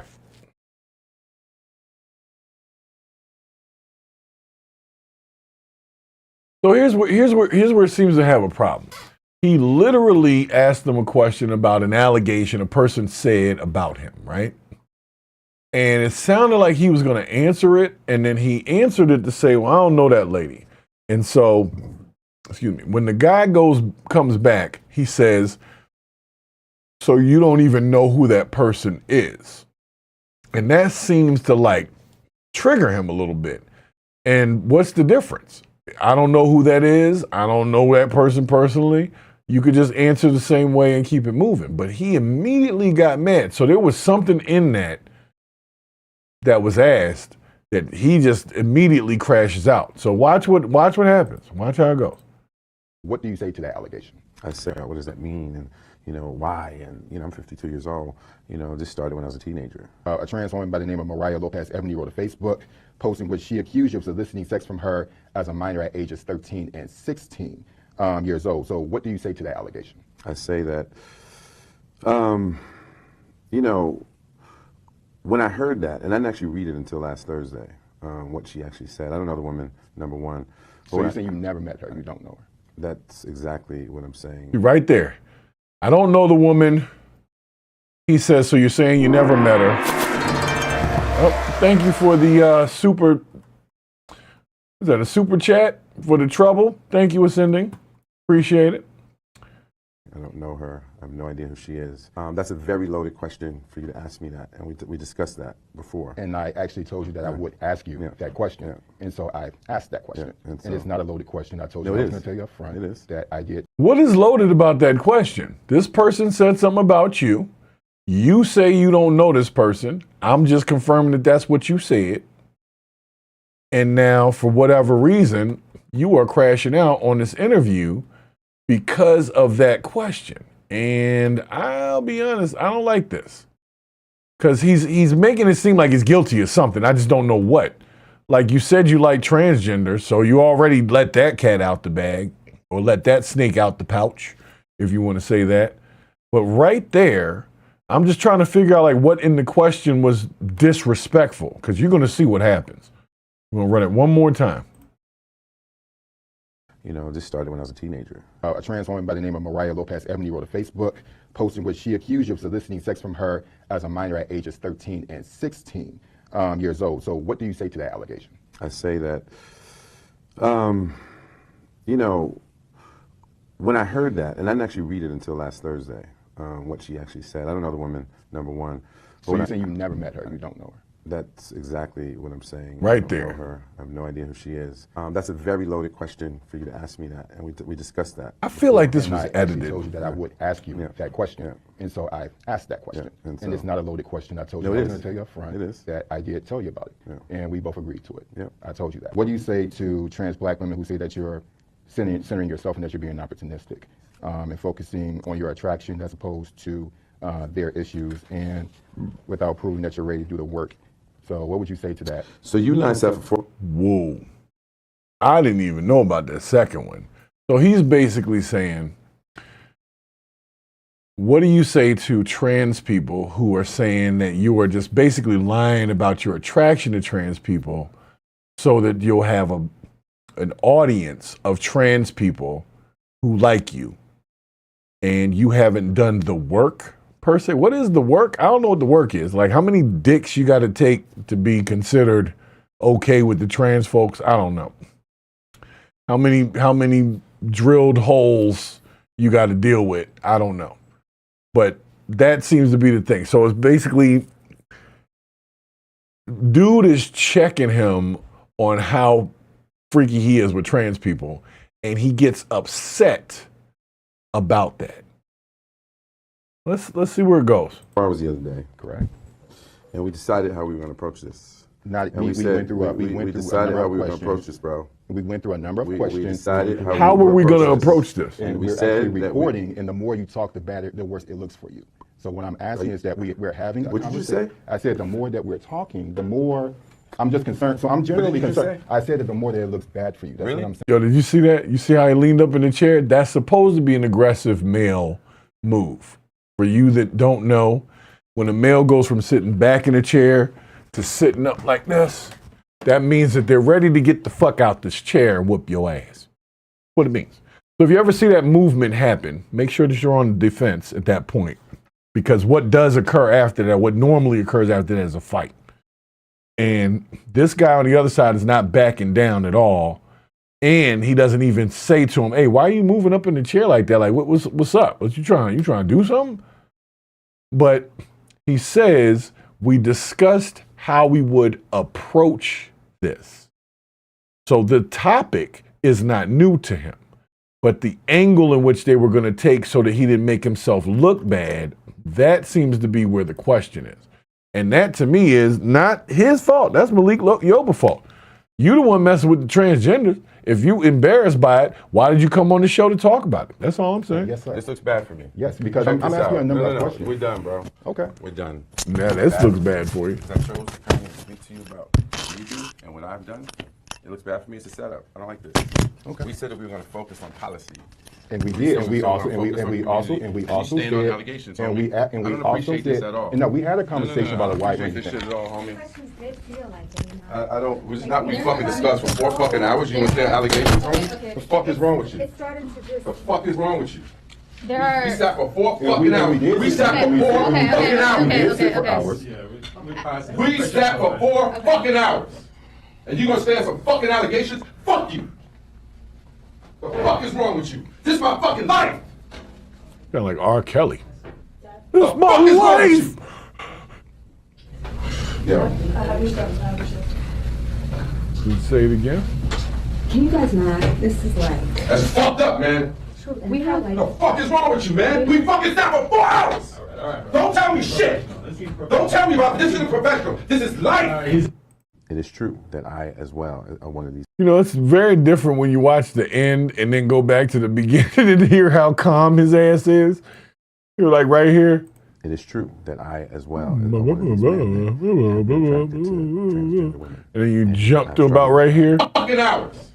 And you gonna stand some fucking allegations? Fuck you. The fuck is wrong with you? This is my fucking life. The fuck is wrong with you? Let's take it back one more time. It is true that I, as well, are one of these men that have been attracted to. Yo! And I've struggled with that, and I've tried to figure out what does that mean, and, why, and I'm 52 years old. This started when I was a teenager.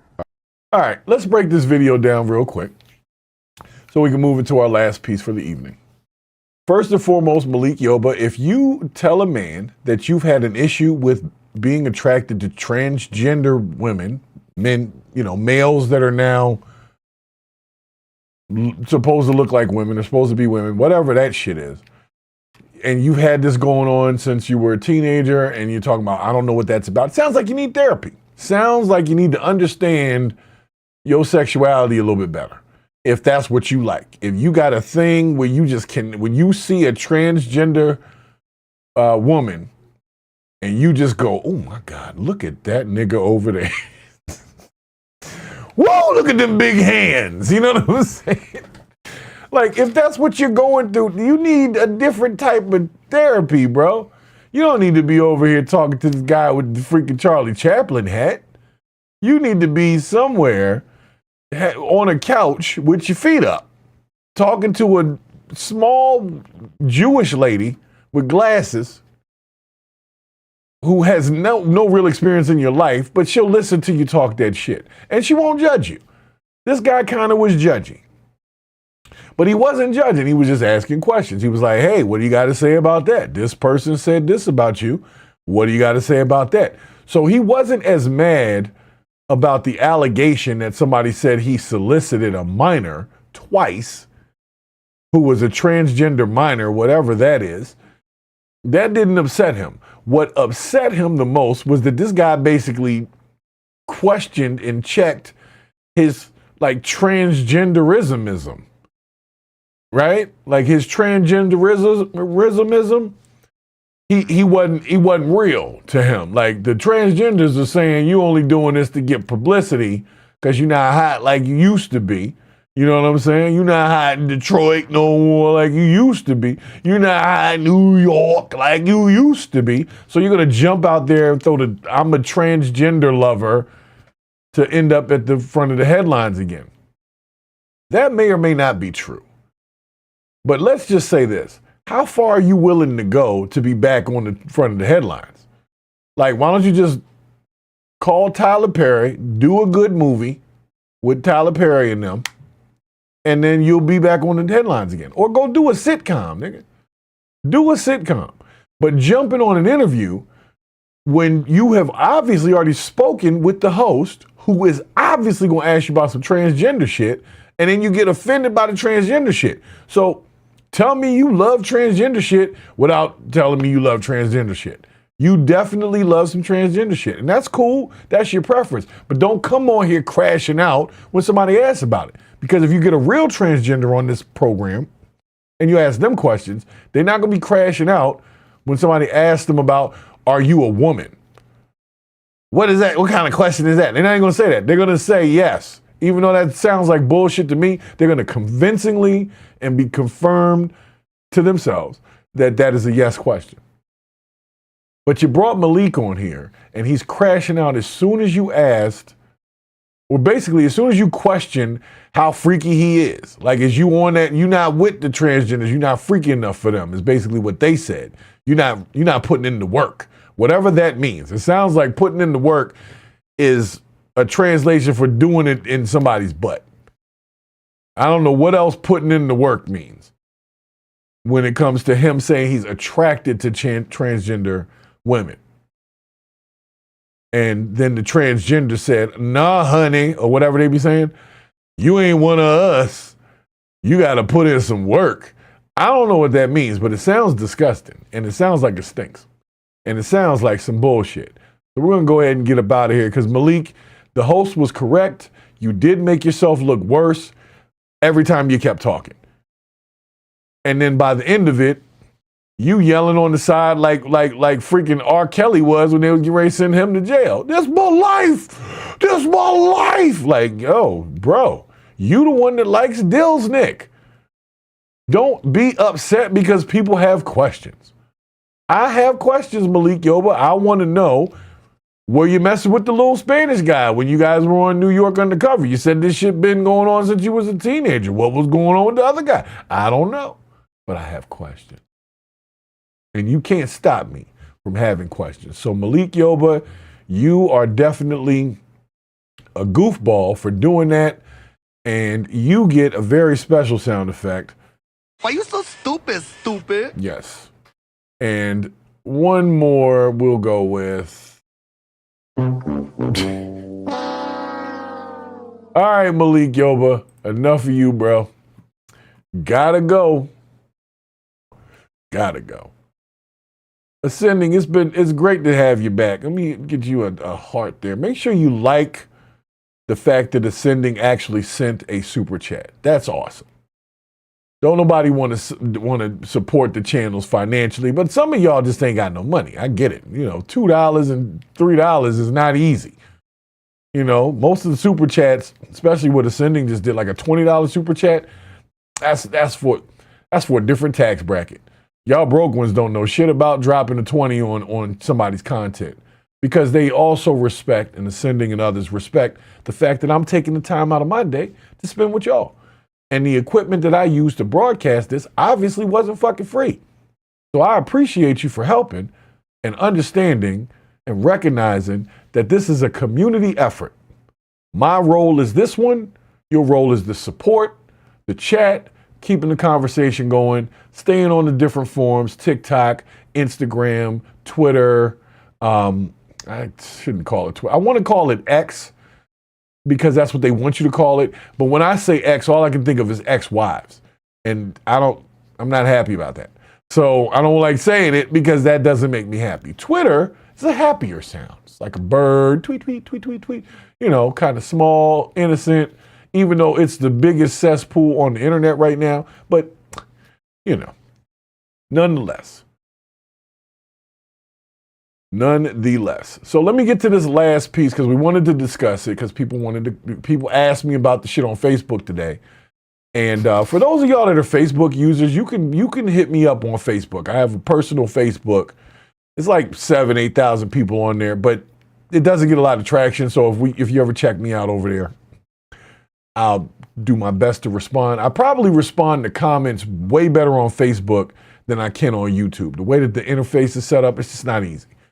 So it is Sekou King Reds Hayes. You can see the link in the description of this video. You'll see my link, Sonny Bricks' link, and I think Bravo's link should also be in there.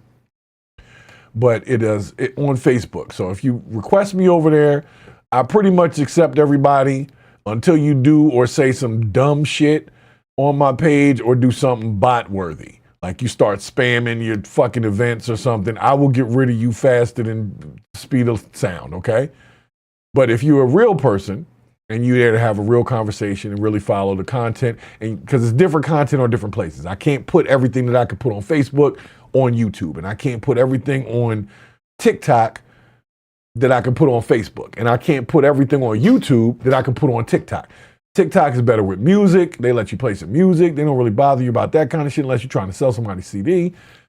YouTube, you can't play 5 seconds worth of shit before they're giving you somebody's copyright flag, and then you got to dispute everything, and shit takes forever. So nonetheless, let's get to this last piece here because it's important that we have this discussion because they've been crashing out recently over this issue with Donald Trump and the SAVE Act. Do you guys know what the SAVE Act is? Probably not. Well, the SAVE Act, for those that don't know, is the new rule that requires for people to have U.S. citizenship proven in order to vote. So the initial sentiment for that comes from the American public is this. I'm going to tell you right now, I don't care what side of the political spectrum you're on. Anytime 90% of the people agree with something, it's got to be pretty on.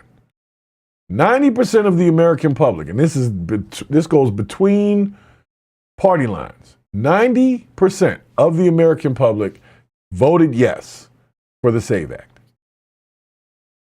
All of a sudden, I'm seeing on the internet a bunch of people from Congress crashing out about this damn SAVE Act as if 90% of the fucking American people didn't want it. So I say to myself, why are they crashing out? What are they talking about?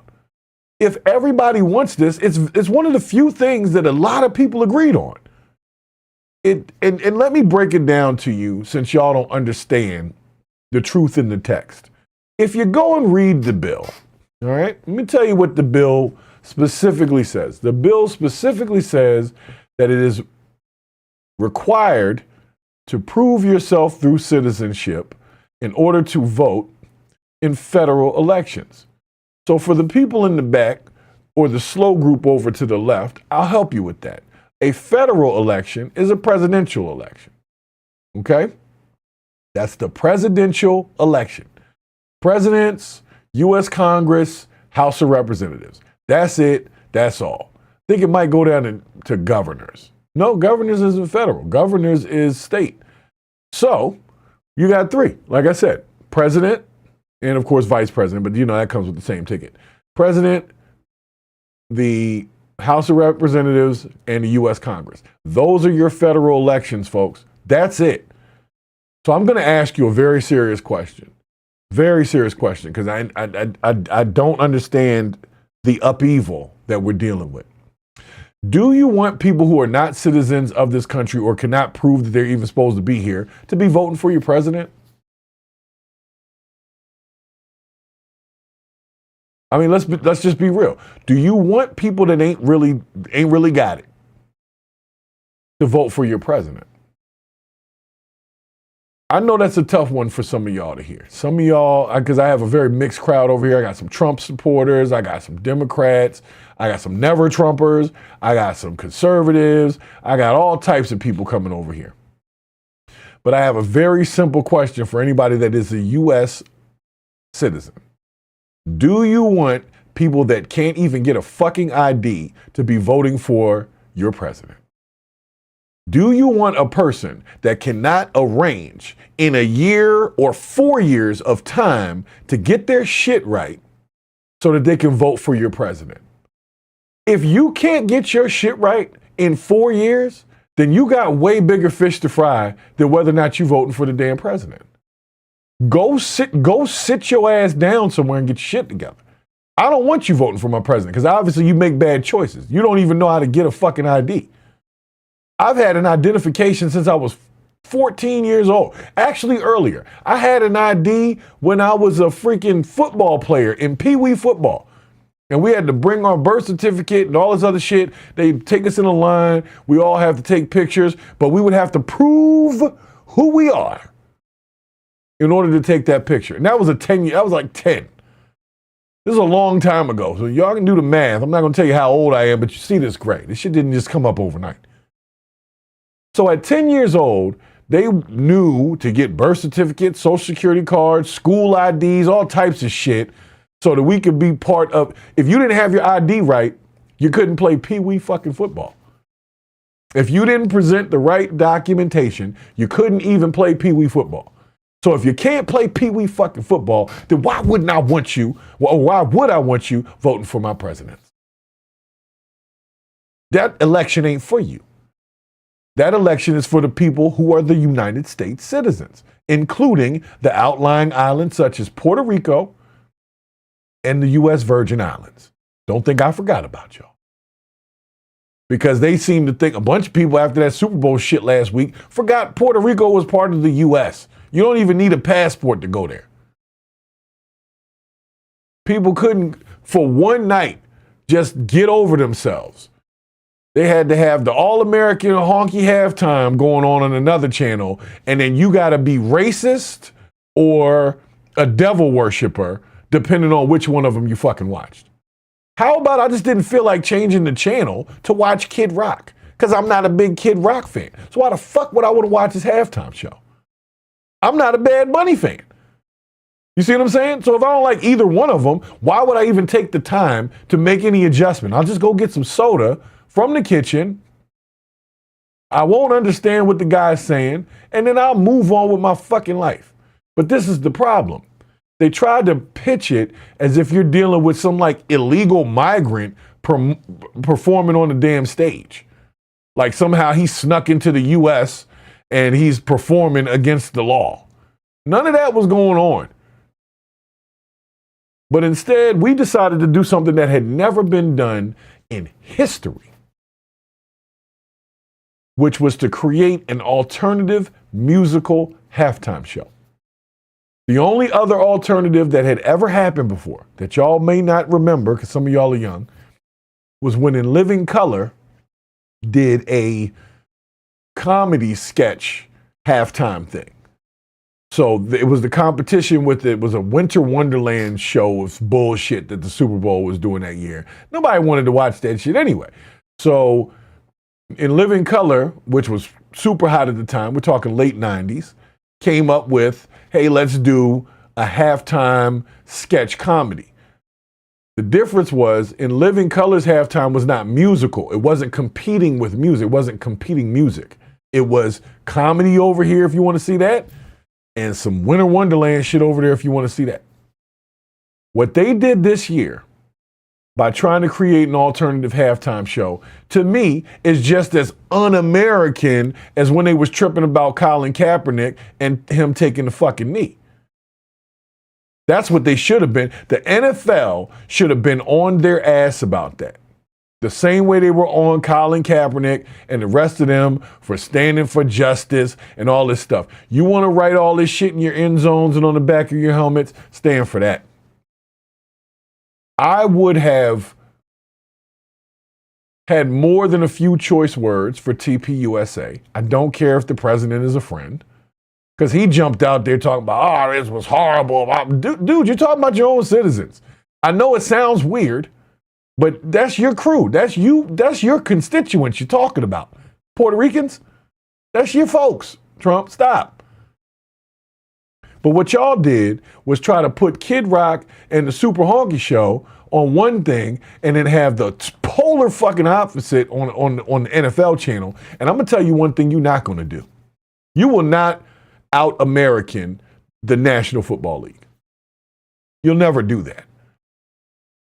You know why? Because people have been playing for the National Football League for years, and they have to stand up every time that a game goes on. They got to sing the Star Spangled Banner. They got to take their freaking hats off. They got to do all of those American things that we've built up for over the years.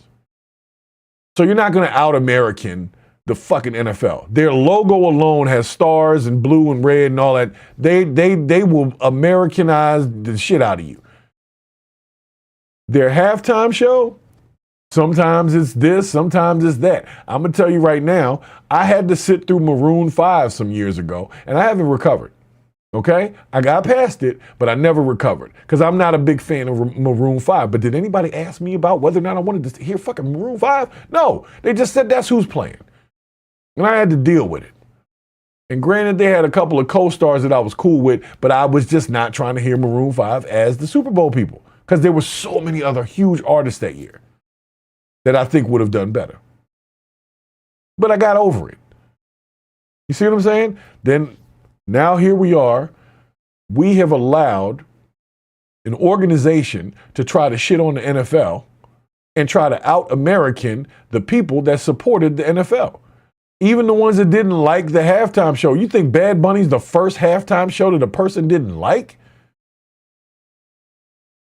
I'll tell you what, there was a halftime show with J-Lo and Shakira a few years back. I didn't understand half the shit they were saying, but they was jiggling and twerking and it was dancing, and that's all I needed to see. Because most of America's like me. We just need one thing that's halfway stimulating and we're good. The Bad Bunny show, you could have probably watched that with the volume off and been just as entertained, especially if you didn't understand the language, because they definitely had some thick ones out there moving. But if you racist against sexy women, you a straight man, but you like a racist against sexy women. You ever heard of so there's some people that have been told to be so racist that like they start to talk expletives and racial expletives when they watch pornography. So if they see a black person and a white person in a porno, they get mad. Like fucking steel chugger, spear chucker, fucking the shit out. But dude, you're watching how you racist in porn. We live in a country where people think like that. I know it's tough. I know it's tough for you to accept it because you might live right next to them. As a matter of fact, they might live in their house with you. You might have just had dinner with them a couple minutes ago. All right. Some of us ain't right. And I'm really just starting to accept that. This is a place that we all live, but some of us got it, some of us don't.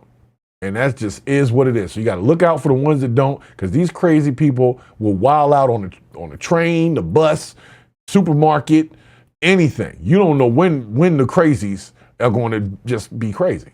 So you just got to keep your head on the swivel. But I'm going to tell you right now, I bring it all the way back so you understand that the news stations want you to believe that the SAVE Act or not passing the SAVE Act or whatever was changing way more than it actually is.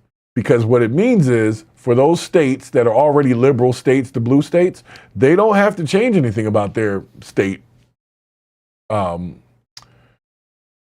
elections. So if they want to still get a governor and the governor was brought in by votes that weren't really tallied correctly, they can still do that. It's not changing none of that shit. You just can't vote for the president, the House of Representatives, and Congress. State level elections, you still could have people without ID. Depends on your state. So if you don't like that your state is allowing people without ID to vote, really not much you're going to be able to do about that. You're going to have to vote in somebody else for the next term, and maybe they can make that change. But if you live in one of them red states, they'll just follow the federal statute and say, well, it's federal, so we're going to put it in state too. Because what will happen is when you do your voting, you get a ballot that has federal and state voting on it. So they'd have to split ballots in order to give you, you're the person that doesn't have the right ID, you get this version of the ballot. And you're the person that has the right ID, you get this version that includes the president, U.S. Congress representatives, and the House of Representatives. So I'm going to say this, and then I'm going to get out of here. For those of you that are tripping about the SAVE Act, I don't understand why you want people that can't even prove who the fuck they are to be voting for your president. Your president, not the damn city council dude. You know what I'm saying? The president of the United States should be elected by United States citizens. That I don't understand why anybody thinks differently. And what I found out is 90% of Americans believe the same exact thing. So what the fuck are we on TV talking about it for? This is a majority rule. One of the few things, at least in the Trump era, that everybody kind of agreed on. So why not look at that as a positive and start building on it and say, look, if we can agree on that, we can start building on this. Instead of worrying about whether or not somebody who can't even prove who the fuck they are voting for your president. It doesn't make sense. You won't even fight for the father that's trying to see his son or the guy who's fighting to get back in the employment world because he's got a goddamn record of a minor charge. You won't fight for him, but you're going to fight for somebody that can't even prove who the hell they are, where they came from. That's the dumbest shit I've heard, at least in 2026. And then when I looked at the polling numbers and I saw that there was 90% approval of this, I'm like, what the fuck are we talking about? Why are y'all arguing or creating an argument that doesn't exist among the people? Why do you want people voting for your president who don't live here and can't prove that they're supposed to be here? I don't get it. I have gotten an ID every however many years since I was 15 and 9 months when I got my first learner's permit and it had my face on it with the little joint and everything. Then when I got my license, I updated that. And then every couple of years, my license, I update that. Then I moved into another state, had to change my license, updated that. Then they asked about real ID. That came automatically when you refreshed your shit because they already knew you were a citizen when they started your ID 50 years ago. So if you could please explain to me why they keep trying to feed me the narrative that the American people, who I have so much faith in, are actually agreeing on something at a 90 percentile rate, and they're going to purport it to us like we're in the middle of some divisive freaking argument. No, we're not in a divisive freaking argument. The argument is in Congress and shit. I don't know what they're arguing about. And maybe it has to do with the seats that they could lose or use depending on the change. But I'm going to tell you right now, the SAVE Act shit, I looked at it. At first, I thought it was what people thought it was. And it wasn't what y'all said it was. It was something totally different. And I'll let you see it. For those that think I'm lying or I'm welling, it's right there. It's talking about the Safeguard American Voter Act. You need these things, which is normal shit. Documentary proof of state citizenship. A document means, with respect to the applicant for voter registration, any of the following. So, a form of identification issued consistent with the requirements of the Real ID Act of 2005. That means if you've been getting your ID since 2005, you were already qualified for the Real ID unless you got married and your name changed. Citizens, listen. 2005 was 20 years. You've already qualified 20 years ago. Do y'all understand how dumb that shit sounds now? What are we talking about? I did that 20 years ago, according to y'all. Okay, what else we got here? A valid United States passport. People that have a passport, you don't have a problem. You done took the time to go to the passport office, get the pictures done, turn in the paperwork, verify who the hell you are, and you're okay. All right, hold on, let's keep it going. Military identification card, along with the military record of service. So that means you don't have no ID, you don't have no driver's license, but you got a military ID and a military service record to show who you are. You know why? Because they can look your ass up and make sure you was in the military. And you can't be in the military as a non-citizen. You got to go through citizenship, basically, in order or prove some citizenship or prove some shit before they let you become part of the military. You know why? Because if you're not from here, how can I trust that when I hand you a gun or a weapon, you're not going to turn it on my people? You see what I'm saying? We've been doing this shit for 20-something years. That's all I'm looking at. I'm looking at this shit like, well, hold on, we've been doing this. You need a government-issued photo identification issued by a federal, state, or tribal government. Blah, blah, blase, blase, blase, blah. And it's all the same. It's all the same. And it only covers, for those that don't understand, I'm going to take it right here,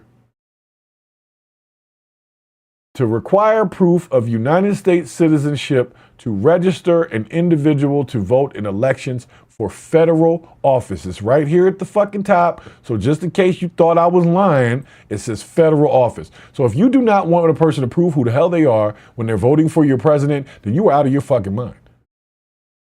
You are out of your mind. You just want people just all willy-nilly doing stuff to put the president in office. They can put a damn AI bot in office with the right votes by some automated system that hasn't been checked. So you know what? I want real humans. I want real citizens. I want real people voting for my president, my Congress, and my motherfucking House of Representatives.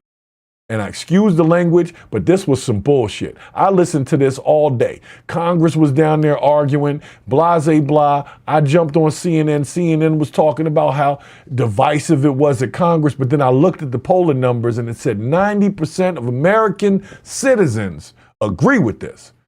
So that means that your representatives don't give a fuck about you, because if 90% of us agree with it, there shouldn't have been no argument in Congress. They should have all came in there and said, hey, man, everybody's saying this is what they want. And we're here to represent them. So let's go ahead and sign this thing in. But nope, they sat there and they debated and they argued something that we wanted. And we sent them down there to argue on our behalf. And you're arguing shit we're not arguing. So you're creating an argument for shit we're not arguing about. And the stuff that we're actually arguing about, like talking to these Epstein victims and getting that shit out the way, we can't get that done at all. Enough said on that. So for anybody that has any questions about the SAVE Act, you can go to congress.gov. It's HR 22. Okay? And you can go ahead and check it out if you don't believe what I'm saying. Look at the language yourself. You've been doing this shit since the 90s, most of us. Anyway, we're just unconsciously doing it. So if you are 50 plus years old and you don't have an ID and you don't have a way to get to an ID or an office and you don't know how to use the internet and you don't know how to get them to mail you your birth certificate or prove who you are in that regard, and you don't know how to get a copy of your freaking social security card or whatever it is you got to do. If you don't know how to do any of that kind of shit, then I don't want you voting for my president, because you are a freaking idiot and you shouldn't even be around civilization because you're not operating within it correctly. The only people I know that don't have IDs are people that don't want to be found. And them people are not worried about elections, okay? The people that I know with no IDs, is the reason why is because they don't want to get caught up and they get ID'd. You better fingerprint them, or because the name they give you ain't theirs. I'm telling you right now, it's not theirs. So that group of people is a whole different group. But guess what? I don't want them voting for my president either. You see what I'm saying? So this act, in a way, keeps away most of the people that I don't want voting for my president. You can vote for your little city council wherever the fuck you at, but no, this is the president of the U.S. who's always going to be voted in by whatever the majority dominant society decides. So if more white people decide than anybody else that somebody's going to be the president, I don't care how many black people you get. You get 100% of them to vote for Kamala Harris, she still wouldn't have won. Okay? But then they turned around and blamed it on black people that she didn't win. And I'm going to tell you right now, 100% of black people could have voted for her. She still would have lost. All right? Let that sit for a second. So they had you thinking you could have changed anything, or you could have convinced a couple of your family members who might have voted differently, might have not voted at all, that you could have changed the course of that election. Y'all didn't have the numbers for it. So that was a lie. See, this is the thing. They be lying to y'all, and you eat it right up. Oh my God, black people didn't vote for Kamala. That's how she lost. No, she lost because the 74% of this country that is white decided that they weren't going to vote her ass in. Okay? That's it. So if you wanted to argue with somebody, go argue with white people about why Kamala didn't get elected and leave black people alone. Because they still blindly voted for the brown person. They don't give a damn. I voted for Jesse Jackson one time. I didn't care that he wasn't qualified. He was the black guy in the race. I'm just voting blindly. Many of us do that. So that wasn't why that woman lost. She lost because the dominant society decided they didn't want her in there. For whatever reason. Y'all can pick a reason. Because she's a woman, because she's black, because she's got a white husband who's Jewish, da-da-da-da-da-da-da-da. But at the end of the day, it's not even up to y'all. It's up to that dominant society. So you got to be cool with them. Bringing out Meg Thee Stallion and all that shit wasn't talking to that group that you needed to get you in. I was saying it from day one, but everybody told me that because I said that, noting the obvious, that somehow I was trying to push people towards Trump. I was saying this is a shitty campaign to compete with what they're doing over there. And I was right. So no bad feelings to Kamala Harris or Donald Trump or any of them. I'm talking about the campaign. I know a campaign when I see one. I see a campaign that's reaching out and people are gravitating towards it. I see a campaign when you got ratchet ass Megan Thee Stallion on stage as if that's going to turn the people that are there You are presenting this for the people in Erie fucking Pennsylvania somewhere, not the people in Detroit. You see what I'm saying? But instead, they kept trying that shit. They had Sexy Red at the vice president's house. They playing that. She's down. Down with what? I still don't know who buys all that crappy ass music. I think it's bots. That's me. But nonetheless, I got to get out of here. It's been a long night. It has been a long, long night. And my TikTok thing shut off a minute ago. I don't know what the hell happened over on TikTok. But if you're still watching from TikTok, because I can't even get the chat to move, I appreciate the TikTok folks for coming on over, because they are a new crew to the Purge of the BS. So this is for my TikTok folks. Y'all get a great applause.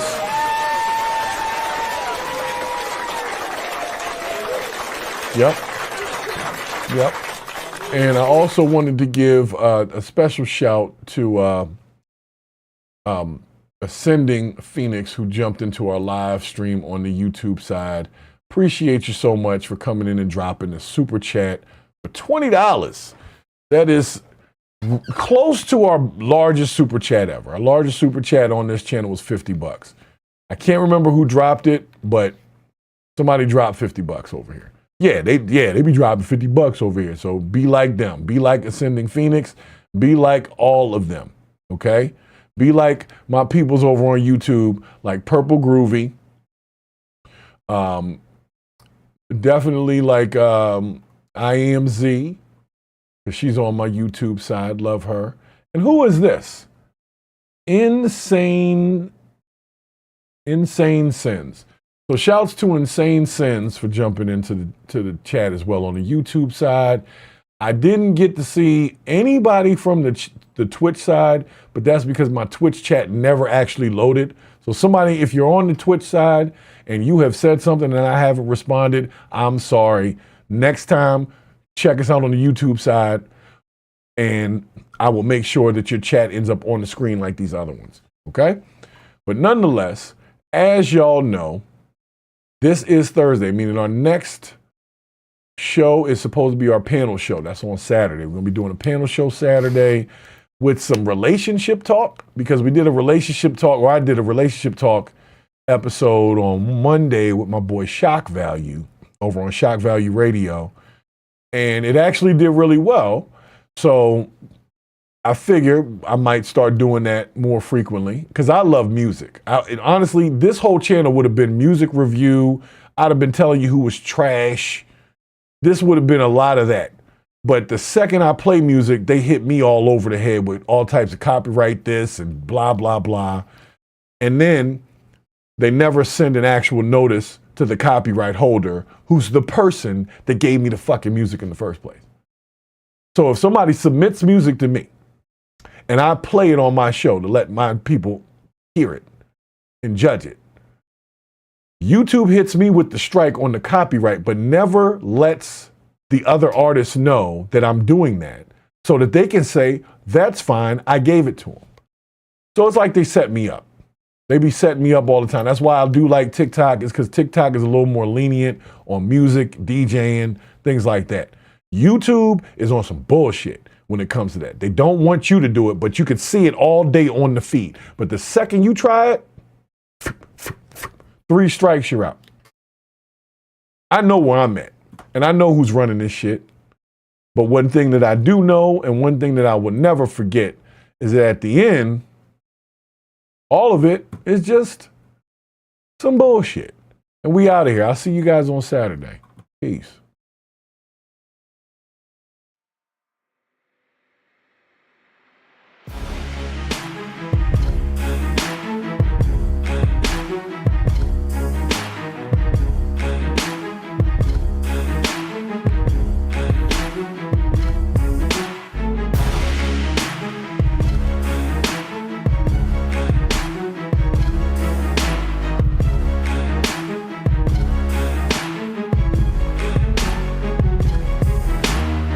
Hey, shouts, Tamara. I didn't know that was you, but shouts to you, Tamara. Thank you for stopping in. Make sure you come back on Saturday. Should have Bricks and Bravo on as well, along with Genesis. And then next week I have Officer Friendly Mr. Officer Ron Gamble will be stopping in on Thursday. We're going to talk about the good old boy network that we call the police department. That's going to be a great episode next Thursday. So make sure you are here. And for the remainder of you, I'm going to holler at y'all later.